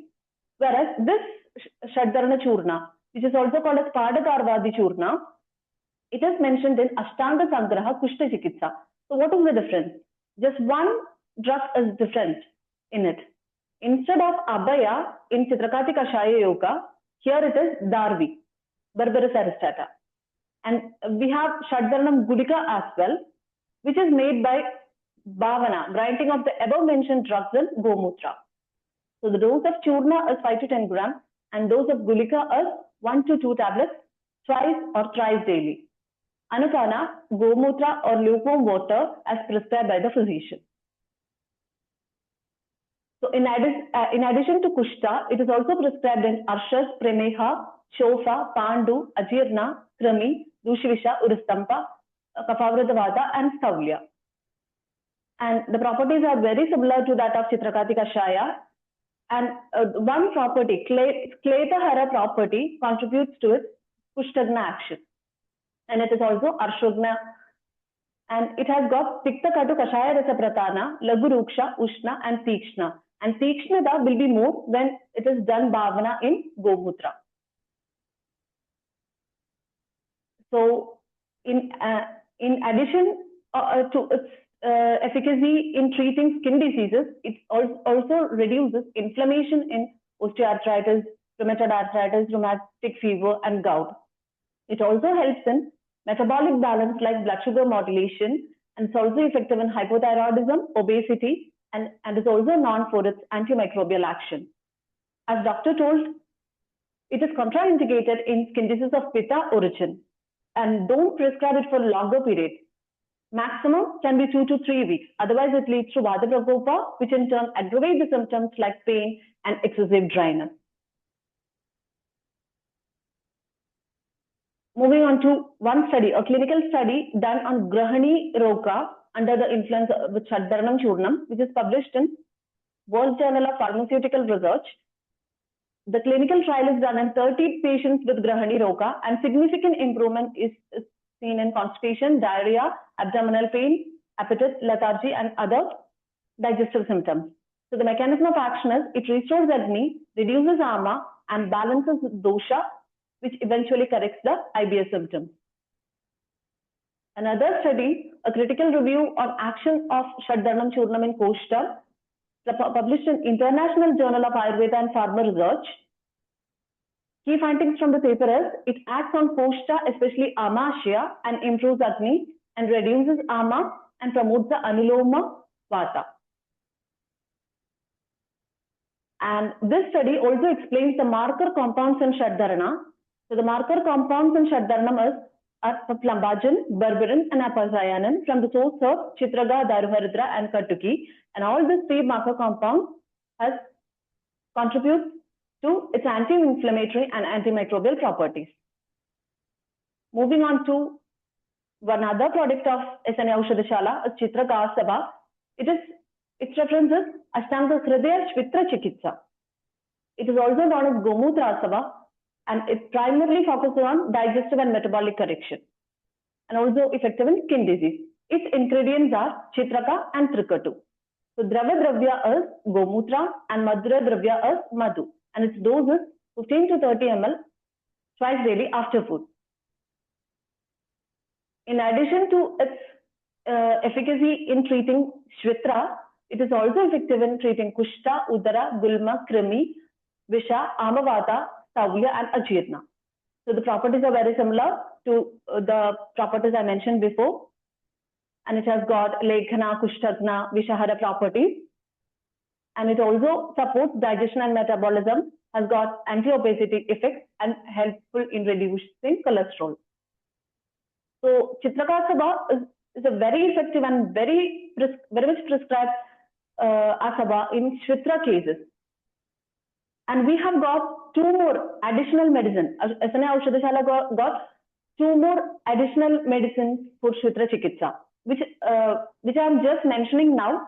It doesn't contain Chitraka in it, but these are two effective medicines for external application. One is Avalguja Bijadi Churna. It is to be mixed with Gomutra and to be externally applied over the area of Shvitra. So Avalguja Bijadi Churna contains Avalguja Bija and Haratala in it. And one other product is Kriberak Sharam, which is to be applied after mixing in Vibhitaki Taila. And a progressive review of Santana Kalpana, where the efficacy, what makes Chitrakasava special from other Chitraka yogas, is being published in Ancient Science of Life. So this is about Arishta, basically how Arishta is more effective than other dosage forms. So from this, we can understand what makes Chitrakasava different from other Chitraka yogas, which is fermentation produces self-generated alcohol, which act as a solvent and help in absorption of the alcohol-soluble active principles. And it helps in faster absorption and has got excellent therapeutic efficacy. It also removes undesirable sugars and helps in toxicity reduction. So the key takeaway is fermentation makes Chitrakasavam significantly more bioavailable than other dosage forms of Chitraka. So for purchasing these medicines of SNA Oushadhasala, you may contact in the contact number mentioned in the chat box. Thank you. Let's move on to the next session. Thank you, Doctor. We now move to the second academic session of today's webinar, Yogas and Clinical Application of Chitraka. For this session, it is my privilege to introduce our distinguished speaker, Dr. Madhu K. Parameswaran. He is serving as Associate Professor, Department of Dravya Guna Vijnana in Vaidraktam PS Warrior Ayurveda College, Kottakkal, Kerala. He is widely respected for his academic excellence, profound understanding of academic pharmacology, and practical clinical approach in applying classical formulations. Today's session will focus on classical yogas, dosha-based applications, clinical protocols, case discussions, and Panchakarma integration related to the Chitraka Koduveli. Doctor, we are delighted to welcome you. Over to you, sir. Thank you so much. I hope I'm coming through proper. Yeah. Yes, sir. I'll try to share my slide.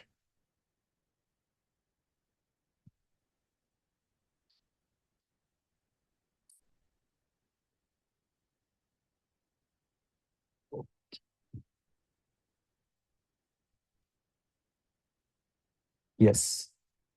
I would like to thank Dr. Nia for a wonderful introduction to the drug itself. I've got time constraints, it seems, and I'll try to convey whatever I know and how I have approached this drug in my own clinical practice, and how I have tried to understand how Vruddha Vaidyas have used this drug in various clinical applications. We have already seen that Chitraka is a Samana Pratyarabdha Dravya. So the usage of the drug itself seems to be very straightforward. And we expect it to be Deepanapachana. And wherever you see conditions which needs Deepanapachana as a treatment protocol, we would be able to use them. But when we actually see the usage of Chitraka in the classics, we can see that it is a very special drug. And how to understand its proper usage, this is one of the challenges that we have today. And for doing that, I think we have some objectives at hand, trying to understand the Ayurvedic pharmacology and understand some of the classical formulations, a few of which have been recently introduced, and try to understand its dosha-based clinical application, and how yogas of Chitraka have been designed by the Vruddha Vaidyas, and how Chitraka fares in the Panchakarma protocols. And probably I will combine its understanding of contraindications and toxicity along the same lines, by trying to. My method is a little bit unconventional. So I am remembering the story of Professor Jacobi, who was a very famous mathematician, German mathematician. And he was very, proficient in solving very difficult cases in mathematics. And when somebody asked him how he used to solve these complex questions, he said that he only answered in one sentence. It was invert. Always invert. So if you can invert the question of where Chitraka is used, that means we have to ask the question where Chitraka is not used. So that will give us a fair understanding of how Chitraka can be used, and how Vruddha Vaidyas understood its dosha implications and samprapti implications in their own clinical practice. So without much ado, I will try to enter the presentation itself. You have been introduced to the botanical identity, the Plumbago zeylanica of Plumbaginaceae family, and the useful parts are root and root bark. And it is a Samana Pratyarabdha Dravya with Katurasa, Lakhuruksha Tikshna Guna, Ushna Virya, and Katu Vipaka. And the dosha karma is generally Kapha Vata Hara. This is pretty straightforward. And in the classics, it has been generally used as a Deepanapachana Dravya. It has been used as an Amapachana, where you can see its usage in many diseases such as Vishuchika, or even Amavata, or many other Aruchi, Agnimandya, or conditions where Ama is seen. This seems to be a very important drug of utility. And particularly, it is also used in Kaphavata conditions such as Gunma, and where you can see Kapha predominance. There we can see that Chitraka is used as a Kapha Haradravya. Example is Krimighna. And as we have already seen, plumbagin seems to be the main major constituent, which is responsible for the actions that this shows. It has got very good anti-inflammatory activity, and this explains how it is used in a variety of diseases, which is characterized by inflammation. And it is also antimicrobial, and there are immunomodulatory potentials already proven. And this probably explains why diseases such as Amavata, for example, rheumatoid arthritis, is widely treated with Chitraka. But my own method, and you can see that the classical indications of Chitraka are generally Agnimandya, Grahani, Gunma, Abshas, Amavata, and Maidoroga. But my own method is a little different. So I was interested in the classical text, and particularly text originating from Kerala. And their approach towards yogas is also very unique. And today I will take Sahasra Yogam as an example and see how the yogas in Sahasra Yoga pair this drug, have this drug as a constituent. In which all prakaranas we can see Chitraka being used, and which all prakaranas avoid it. And that gives us very important clues to understand how this drug works and where this drug works and which sampraptis where we can use this particular drug.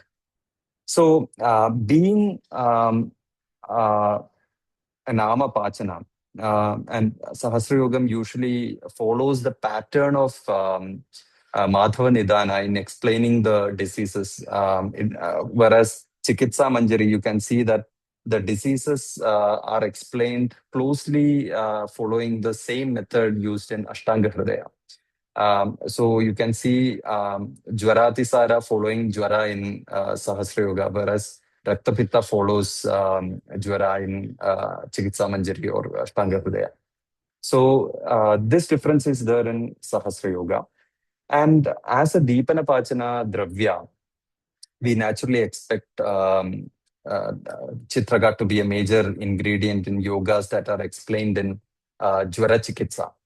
But interestingly, in Sahasra Yoga, there are many Kashaya yogas explained for Jwara, but only 2 Kashaya yogas have Chitraka as a constituent or ingredient in them. And one of them is Katukadi Kashayam. The yoga is Katukam Chitrakam Nimbam, Haridrati Vishevacham, Kushtham Indrayavam Murvam, Patolam Chapi Sathitam, Piben Maricha Samyuktam Sakshaudrim, Shlaishmike Jware.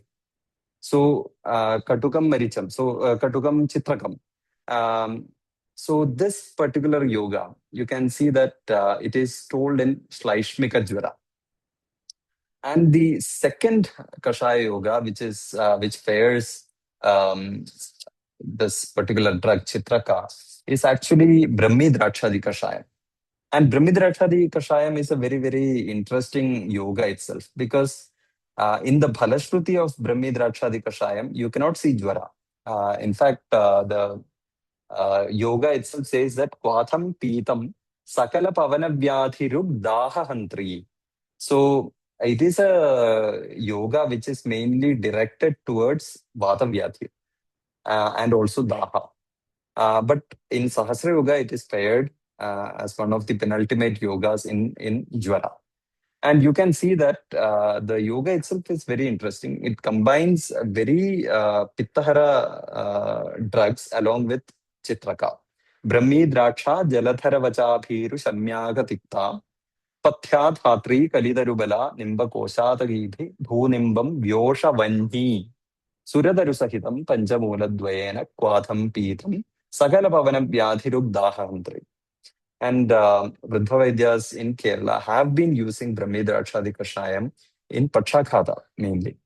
And we have seen that it is very effective in the initial stages where the Pakshaghata is recent in origin, and particularly in conditions where Pitta is involved. And also hemorrhage is one of the reasons behind the Pakshaghata. And this is a very important combination, because in Jwara, usually, because of its Amapachana property, we should expect Chitraka being a very important part of the treatment. But one of the reasons I think why this is actively avoided is that in Jwara, you have to use Tiktapachana, because the Ama, which occupies the site of Agni, needs to be removed without producing problems for Pitta. Chitraka is known as Bani itself, and it is an extremely potent Pitta vitiator. So this being the case, Vriddha Vaidyas have actively avoided this drug in the yogas and use them very selectively in Shlaishmika Jwara, and also where the dosha vitiation is very deep-seated. And you can see this pattern being repeated in many examples that are going to come. So in Jwara, especially the choice of drugs when it comes to Deepana Pachana, you can see that they are Tikta Pachakas. You can see a lot of Patha, a lot of this Amrita being used. But rarely you can see Chitraka being directly used. It is not Katu Pachana, it is Tikta Pachana that is the preferred line of treatment in Jwara Chikitsa. And going on to the next part is Atisaram, where again you can see the Kashayam which is used is Mustakaranjadi Kashayam. Mustakaranjadi Kashayam is actually Mustakaranjadi Vishagni Vilva Mahaushadha Grandhika Valsaganam Kwadho Runadhyama Madho Niramam Pravruddha Shulan Tvatisara Mugram.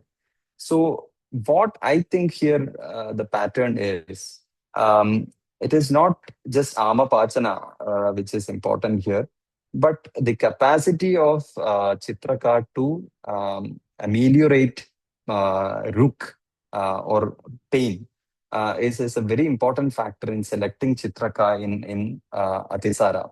And you can see that the Shundhi Samangadi Kashayam, which is also explained in Atisara, this also has Chitraka.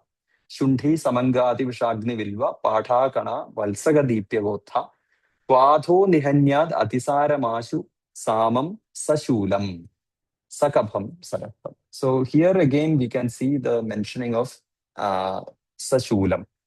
And also the next yoga, Patha Agni Kashayam, which has Patha Agni, Valsaga Grandhi, Tikta Shunthi, Vachapaya, Pvatita Abhipishta, Va Shleshma Atisara Bheshidam. So we see this pattern repeating. It is either Shleshma or the Sashula as a component of the Lakshanas. So again, the next part is Vishuchika. And we can see that in Vishuchika, which is an important Amaja Vyathi, we can see that among the three yogas that are explained in Sahasra Yoga, Vilvajamojadi Kashayam, the third yoga, has Chitraka. The other two doesn't have. Vilvajamoja Khananagara Dhanya Kogra, Pudika Valaka Shakhi Dahanai Shrudambha Trit Shulavan. Here again we can see Shula as an important Lakshana complex which qualifies for the use of Chitraka. And the other very common prakarana where we use Chitraka is Arshas. And most of you have used Chiruvilvadi Kashayam. And we can see that Chiravilva, Punarnava, Vanyabhaya, Kananagara, there are two varieties or variations of this yoga in use. Saindhava Pakvajanam is what you see in the conventional text. But there are other schools of Ayurveda, traditional schools, where they use Deepya Yavasha Jalam as a variant of this yoga. And in both yogas, you can see Chitraka as a very predominant ingredient. And you can see that in Sahasra Yoga, the Vaidyas have actively avoided Chitraka in Raktarshas. And in this particular yoga itself, you can see that Chitraka is used as particularly Agni Deepana Pachana and also Shulahara in property. And interestingly, it is also very, very similar Kashayam is Gandharva Hastadi Kashayam, which is also known as Pati Kashayam, or the Kashayam that is given to the patient on the Pati in the morning before the start of his Snehasveda Karmas.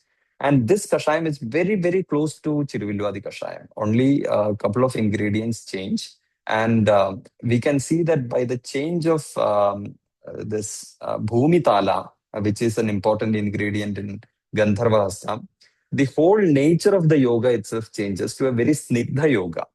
It is not just Deepana Pachana, but a very Anulomana, Snigdhanulomana Dravya, Snigdhanulomana yoga in nature, and is widely used in Vata Vyadhi rather than in Arshas. So a very simple tweak of an ingredient changes the whole nature of the yoga. We can see this in Chiruvilvadi and Gandharvastadi yogas. And I have also told you that it is actively avoided in Arshas. And the next very common prakarana is Agnimandya. In Sahasra Yoga, this is also known as Bhakta Rodha. So where you can see a very predominant kapha being the reason behind the disease itself. And we can see that for there are many yogas in Bhakta Rodha, which is Hridya in nature. But where you can see 2 or 3 yogas, they are extremely Deepanapachana. For example, there is Vishwadi Kashayam, Vishwabhaya Guduchinam, Kashayena Shadushanam.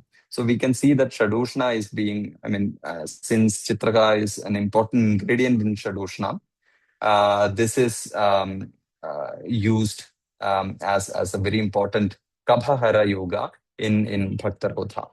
And Panchakolam, Samarijam, Shadushanam, Udahritam. And there is also 2 Amla yogas. One is a Kapithadi Khalam, Kapitha Bilva Chargeri, Maricha Ajaji Chitrakai, Kabhavata Harograhi, Khalo Deepanapachana. So Khalam or Mukudi in Kerala traditional practice is a very important Kabhavata Hara yoga. Because Amla is because Sakra is Amla and Deepanapachana and also Kapha Vatahara in property. It is widely used in diseases such as Grahani and Agnimandya. And when it is imbibed with Panchakola and particularly Chitraka, this has an excellent property of turning into a wonderful drug that not only removes Kapha but also helps build up Agni. And Shardula Kanjigam, again, Pippali Shrungaveram cha Devadaru Sachitragam, Chavikam Vilva Peshim cha Ajamodam cha Haritakim, Mahaushadham, Yavanim cha Dhanyagam, Maricham Yatha, Jirakam, Chapihingum, cha Kanjigam, Sathayed Bhishak. So this is the yoga. But again in the Bhalashruti, we can see Vata Gunmam, Savedanam. So it is widely used not just in Bhaktarotha, but also in Gunma Prakarana. And another Prakarana where we have a completely different use of Chitraka is Krimi. Krimi, people usually understand it to be the nematodes or other small krimis that inhabit the gut of human beings. But the clinical applications that we see today and also in the early years of Vruddha Vaidyas is that Krimi is widely interpreted in different ways. For example, in today's clinical practice, lichen planus is very commonly treated with Nirgundyadi Kashayam, which is actually told in the Krimi Prakarana of Sahasra Yoga. And this is a disease which responds excellently to Nirgundyadi Kashayam. And it is not a surprise because the Kashayam itself has Nirgundyagni, Vilanga Daru Rajani, Mustakhu Karni Chapai, Bharni, Vyosha Palasha Shigru Chaviga, Pathya Rasonan Vitai, Kwatha Shigru Vilanga Hingu Paduman, Kedamscha Vidham Sail, Dando Tharva Samasta Mandragrada Samskaro, Yathaiva Suran.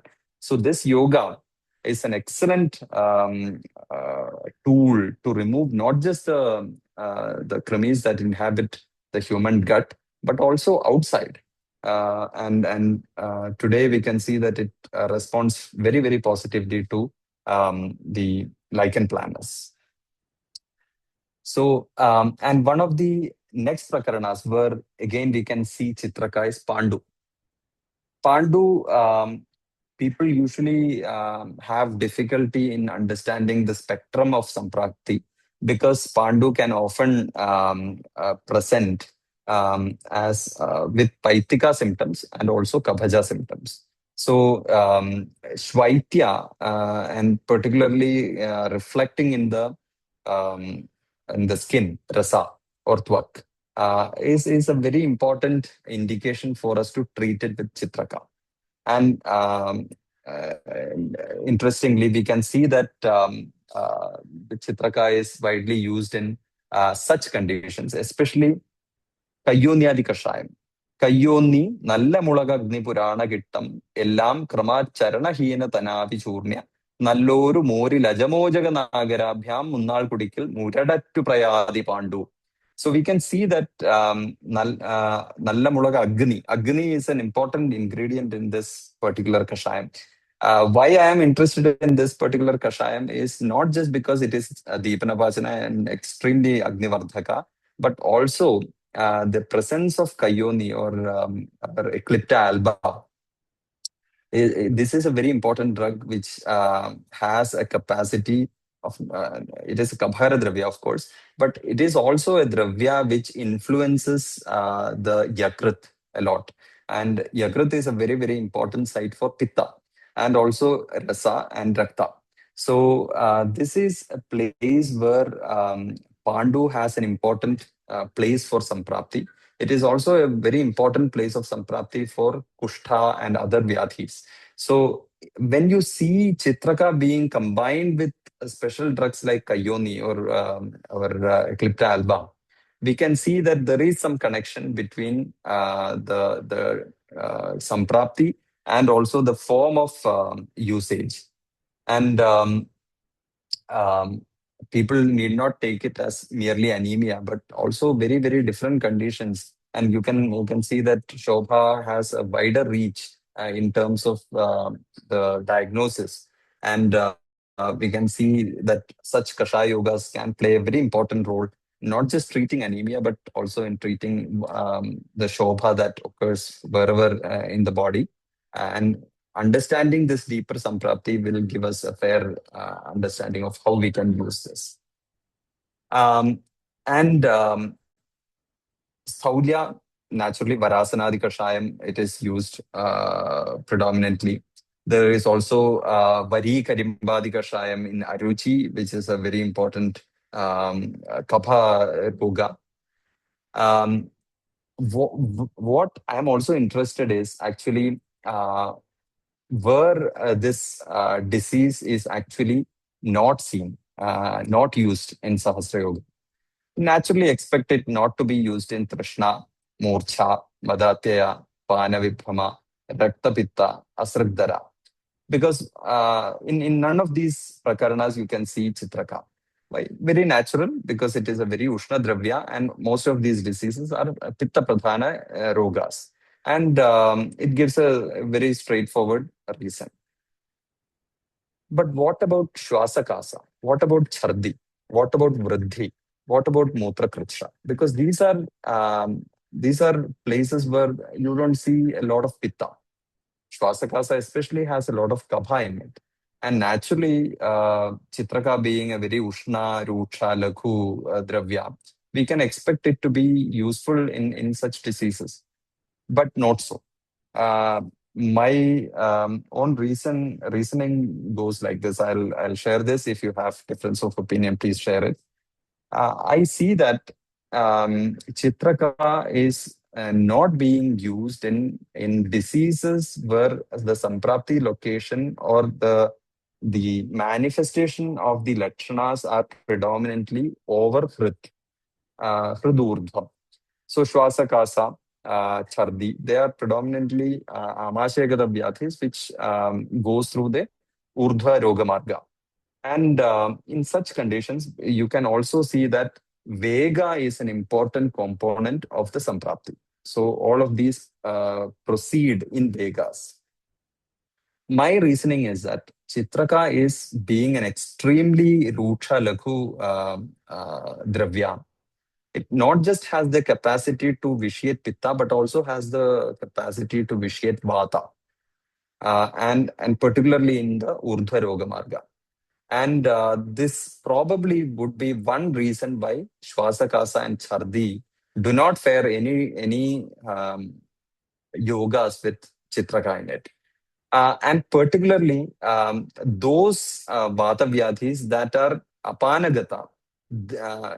I mean, apart from Arshas, where you can see Kabhavarana as a very important factor, Vridhi, or Mutrakrishra do not have these Chitraka as a component.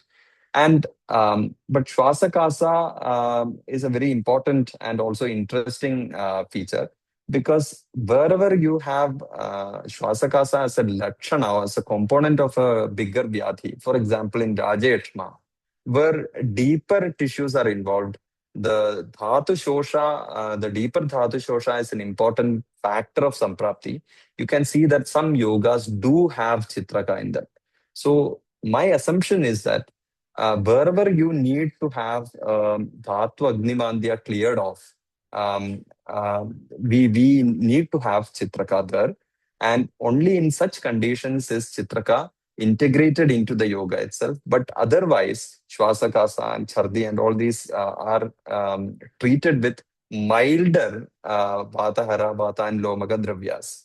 And I think we will have some yogas where we can see that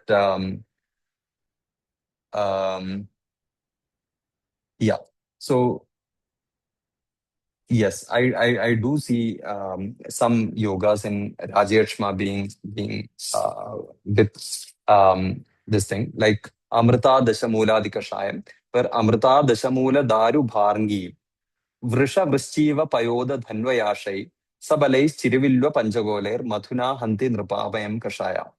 I was very interested when a doctor introduced Shadharanam, because you can see that in SNA's Shadharanam, you can see the only drug that changes, because it is in the Kushtha Chikitsa of Ashtanga Sangraha, the Prakarana is Kushtha Chikitsa of Ashtanga Sangraha. And the drug that changes is Darvi.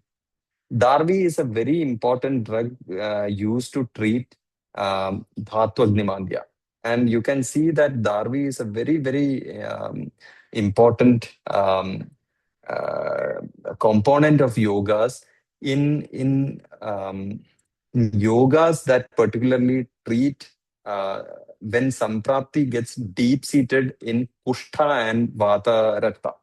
So many yogas have such shift in, because otherwise they usually fare as generally Agnivardhaka Dravya, Kaphavata Hara yoga.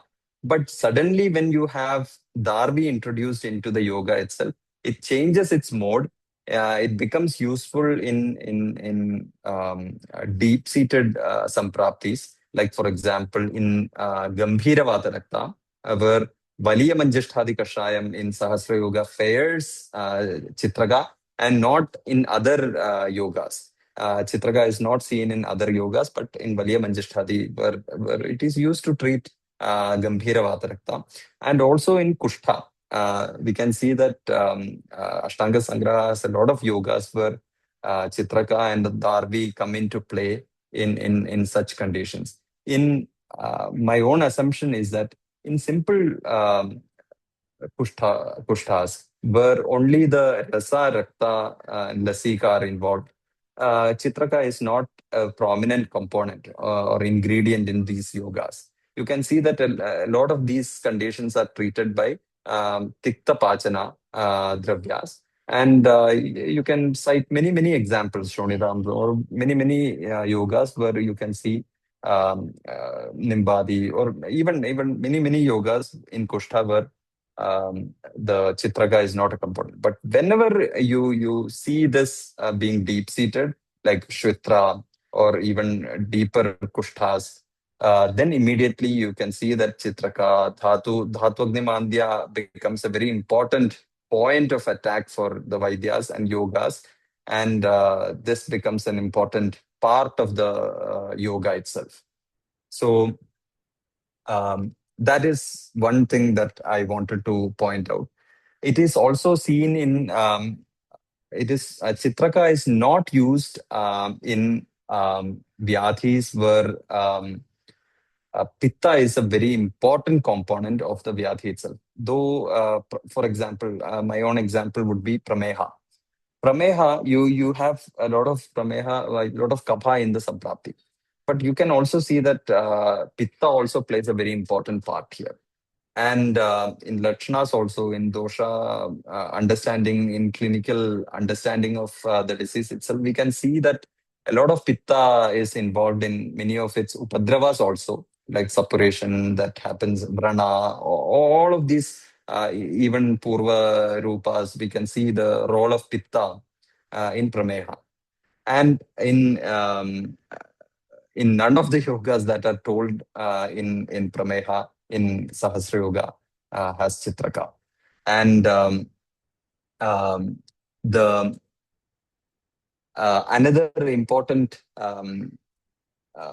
part or contraindication where we see um, uh, Chitraka is actively avoided is for Sutika Rogas, for Garbhini. In pregnancy, it is never used. And for Balas also. So see, um, when I see this particular yoga, this is called Vajra Kanchikam.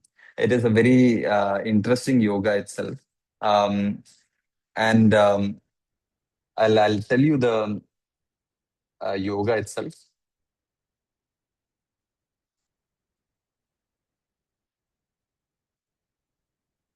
Yeah. See, the yoga starts with Pippali, Pippali Moolam, Chavyam, Shunthi, Yavanika, Jivakedve, Haridredve, Vida Sauvarchalam Tatha. Um, you can see the first five drugs: Pippali, Pippali Moolam, Chavyam, Shunthi, Yavanika. So you can see that in Panchakola, only Chitraka is avoided. The rest of the Panchakolas pair in this yoga, which is told for Sutika Roga. So we see that Vriddha Vaidyas were never blind in designing these yogas, and they actively took away drugs that could have posed a problem, especially in conditions which, I mean, Sutikas, they are naturally feeding mothers also. And Chitraka being contraindicated in pregnancy as a reflection in the ideas of Vriddha Vaidyas. This is a very interesting finding that I wanted to point out. And I have also seen that whenever they used to practice, if the condition requires, they used to actively take out some dravyas, especially Chitraka, whenever the doshic samprapti didn't require a use of katu pachana or a very extremely ushna tikshna dravyas. The example from my own experience is that I used to stay and practice at Ulanur Mana, which is a famous household which treats Visha Rogas. And there were a lot of skin diseases coming there. And I mean, my own gurus, they used to actively use Aragudhadi Kashayam in treating kushthas. But wherever they saw pitta involved, they used to actively take out Chitraka from it. Aragudhendreva Padalika Akadikta, Nimbamrada Mathurasa Sruva Vriksha Pada, Bhunimba Saityaka Patola Karanjepuna, Saptachada Agni. Agni, instead of Agni, they would introduce Shigru. So I used to see this being used, especially wherever pitta conditions were predominant. So my own idea is that in diseases which have samprapti in koshtha, and not urdhvagata, hridurdhva, or not diseases particularly in an adho marga. Chitraka is a very, very important component of yogas. And we see this actively being used in Arshas, Agnimandya, Pandu, Shobha, Udara. Um, there are n number of yogas, very famous yogas that we see, we study in the UGBAMS. I can go on for hours together citing these yogas and saying the uses of Chitraka. We have already seen Chitraka being used, especially in Amavata, where deep-seated Ama in Sandhis and Asthi has a role to play in the Samprapti. And it is very, very nicely, aggressively treated with Chitrakadika Shayam or even other Shadharanam or such yogas. So there is a lot to understand about Chitraka when we read these yogas. I have only given you a fair glimpse of these conditions.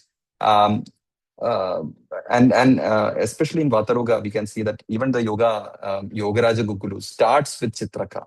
So it is a disease wherever you see Shobha and inflammation as an important component of the Samprapti, and Kapha being an important component of the Samprapti, we can see that Chitraka is a very, very useful drug. And our idea of how we can integrate this into Panchakarma practices, my idea is that especially in the Deepana Pachana phase, before preparing them for the main treatments, we can use Chitraka. And remember, it is an important part of the Vamaka Dravyas also. Madana Madhugalamba, Nimba Bimbi Vishala, Trapusa Kudaja Murva, Devadali, Kramikram, Vidula Dahana Chitra. Dahana is Chitraka. So you can see that it is a Vamaka Dravya. So it has a property of moving Vayu upward. And this probably is a reason why we can also integrate this into Vamana and also Vasti. And because it treats deep-seated avarana, deep-seated ama, it can be a very important constituent of Vasti, used to treat deep-seated vyadhis, especially Vata Rogas and Vata Rakta. And if we can see the use of Chitraka in this light, I think it gives us a very fair advantage of how to limit ourselves into prakaranas that do not need Chitraka and use them wherever it is more useful. As we have seen, it is extremely potent to produce gastric irritation and pitta aggravation, and it should not be used in debilitated patients, especially where people can have a lot of pitta vitiation. So, in general, I think if we are able to read between the lines in these yogas, it gives us a very fair picture of how we can use Chitraka. So I have not limited myself to the usual Udara, Agnimandya, and other Vyathis. What I have tried to present is trying to understand the yogas in a different light. And I hope this is a useful exercise for most of you. And I have also given the probable reasons why it is actively avoided in such conditions like pregnancy, peptic ulcer, bleeding disorders, severe pitta prakopa, and all that. And I hope our summary today that this is Deepana Pachana Dravya with very good effects on Kaphavata and Ama disorders, which also requires a bit of careful patient selections according to the location of the Vyadhi itself or the Lakshanas. I think it gives us a very fair advantage in our daily clinical practice. I hope you will continue to use these yogas very effectively and also cautiously. Thank you for a very patient hearing. Thank you so much. Thank you very much, Doctor, for that excellent and clinically enriching session. Your presentation has provided valuable practical insights into the therapeutic applications of Chitraga and beautifully connected with the classical Ayurvedic wisdom with day-to-day clinical practice. We sincerely thank you for sharing your expertise and experience with us all. Now, if you have any questions and points to discuss, you can give it in the chat box.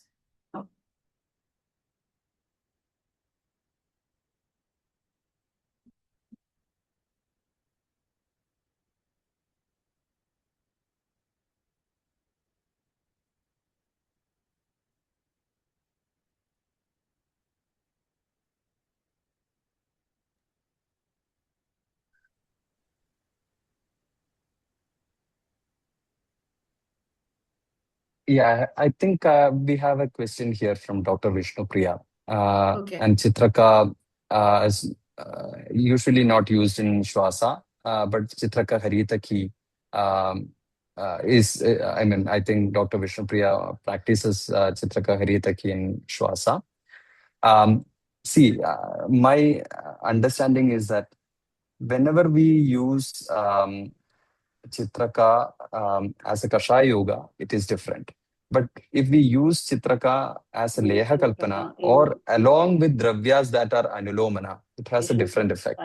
So in yogas where you can see, for example, in Kasa Shwasa, there are kalpanas where the Guru Dravyas are added to produce the Anulomana effect. For example, this is why Leha Kalpanas are very, very important in this Shwasa Kasa Chikitsa. This is why Muhur is a very important time of administration for Kasa Shwasa Chikitsa. So in such conditions, when Chitraka is combined with Anulomana Dravyas, it has not just a property of ameliorating kapha, but also having a profound effect on the kapha. So I think this combination is important. So we have to understand the yoga also in this regard. The second question, I think, is from Dr. Mugdha. Can we use Chitraka in patients of Sthaulya, Mukha Shodha, but with high BP? You can use them in Sthaulya, of course. Mukha Shodha, yes. But see, when we see Shodha, we usually think this is Kapha. But we know that it is Pangu. Kapham Pangu, Pittam Pangu, Kapham Pangu, Pangavo Maladhatava. What has brought this Dushta Kabha or Dushta Pitta into this region is what is important. So if this condition has a lot of Vata vitiation, it is better to use a milder Anulomana Dravya rather than Chitraka containing drugs. And especially, I have a slightly different opinion regarding the term BP. See, many people understand BP in connection with Pitta. But my understanding is that increased BP or hypertension must also be correlated with not just Vata, but also with Pitta. Because you have to see the psychological part, you have to see the gut part, you have to see the emotional part. You should also see the other problems that might be causing Pitta or Vata or a combination of Vata Pitta to produce this heightened pressure in the blood vessels. So I think you have to look behind the curtain to understand these conditions rather than just treating them as high BP or Shodha.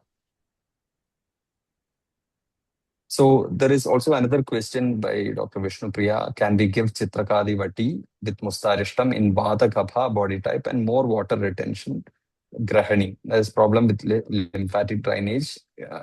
Yes, I think certainly we can use Arishta Kalpanas are excellent choice when you have Agnimandya and Kaphavarna. And when we can combine this with Chitraka, I think this is a very fair yoga to be used. We can combine it with Mutrala Dravyas also. Given that you have a fair balance with Anulomana Dravyas or even Tribhala or even Pathya, I think that balances the whole yoga to suit your need.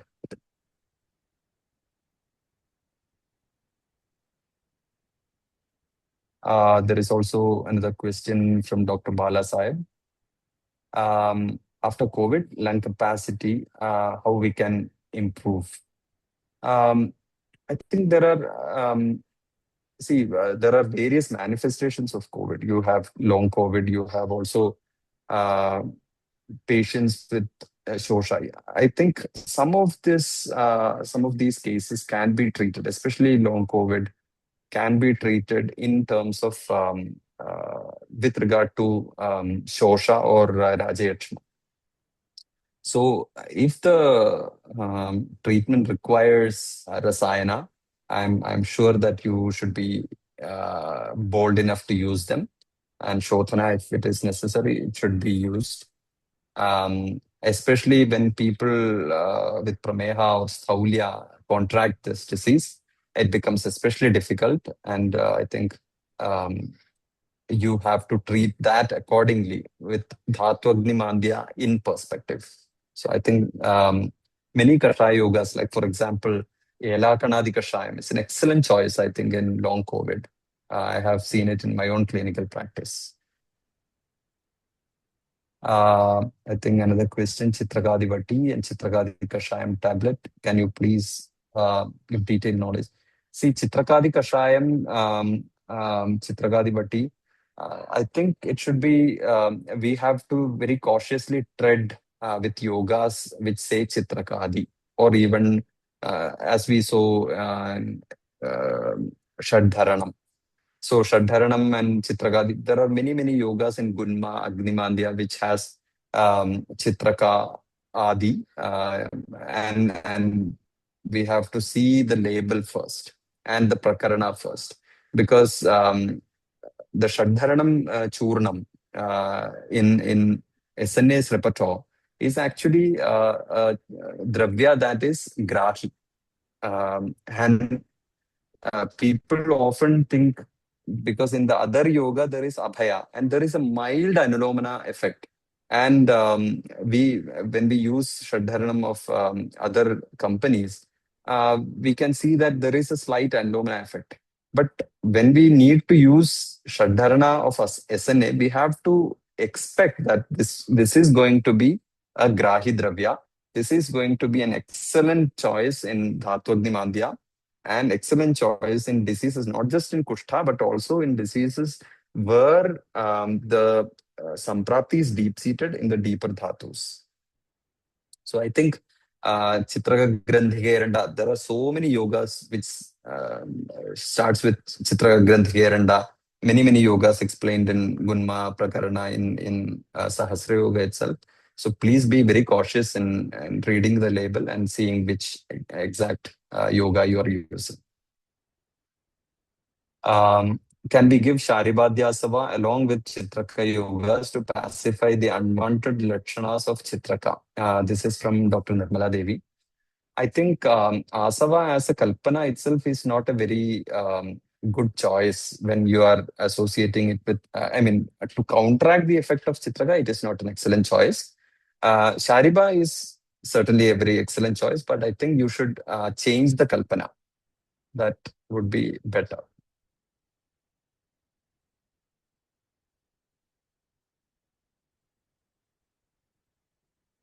So I think we have almost answered all the questions that were there. I'm happy to reach out to any of you. I think maybe, ma'am, if you can share my email address to them, I'd be happy to receive questions or answer them as much as I know. Yeah, sure, sir. we will share. Yes, sir. Thank you.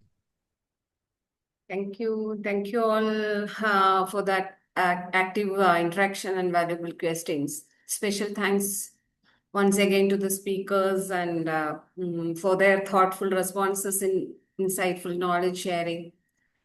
Now it's the time to wind up the session. Before that, I would like to convey my thankful to the speakers, Dr. Nia Sivan Randeep, and Dr. Madhu K. Parameswaran, and Dr. Anushri Muralidharan, doctors, academicians, students, researchers, and participants for making this webinar a grand success.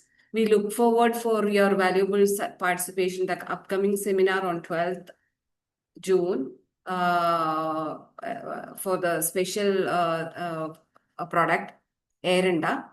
Okay. Until then, stay connected with Ayurveda, stay healthy, and continue spreading the wisdom of authentic Ayurvedic science. Thank you all. Have a wonderful day.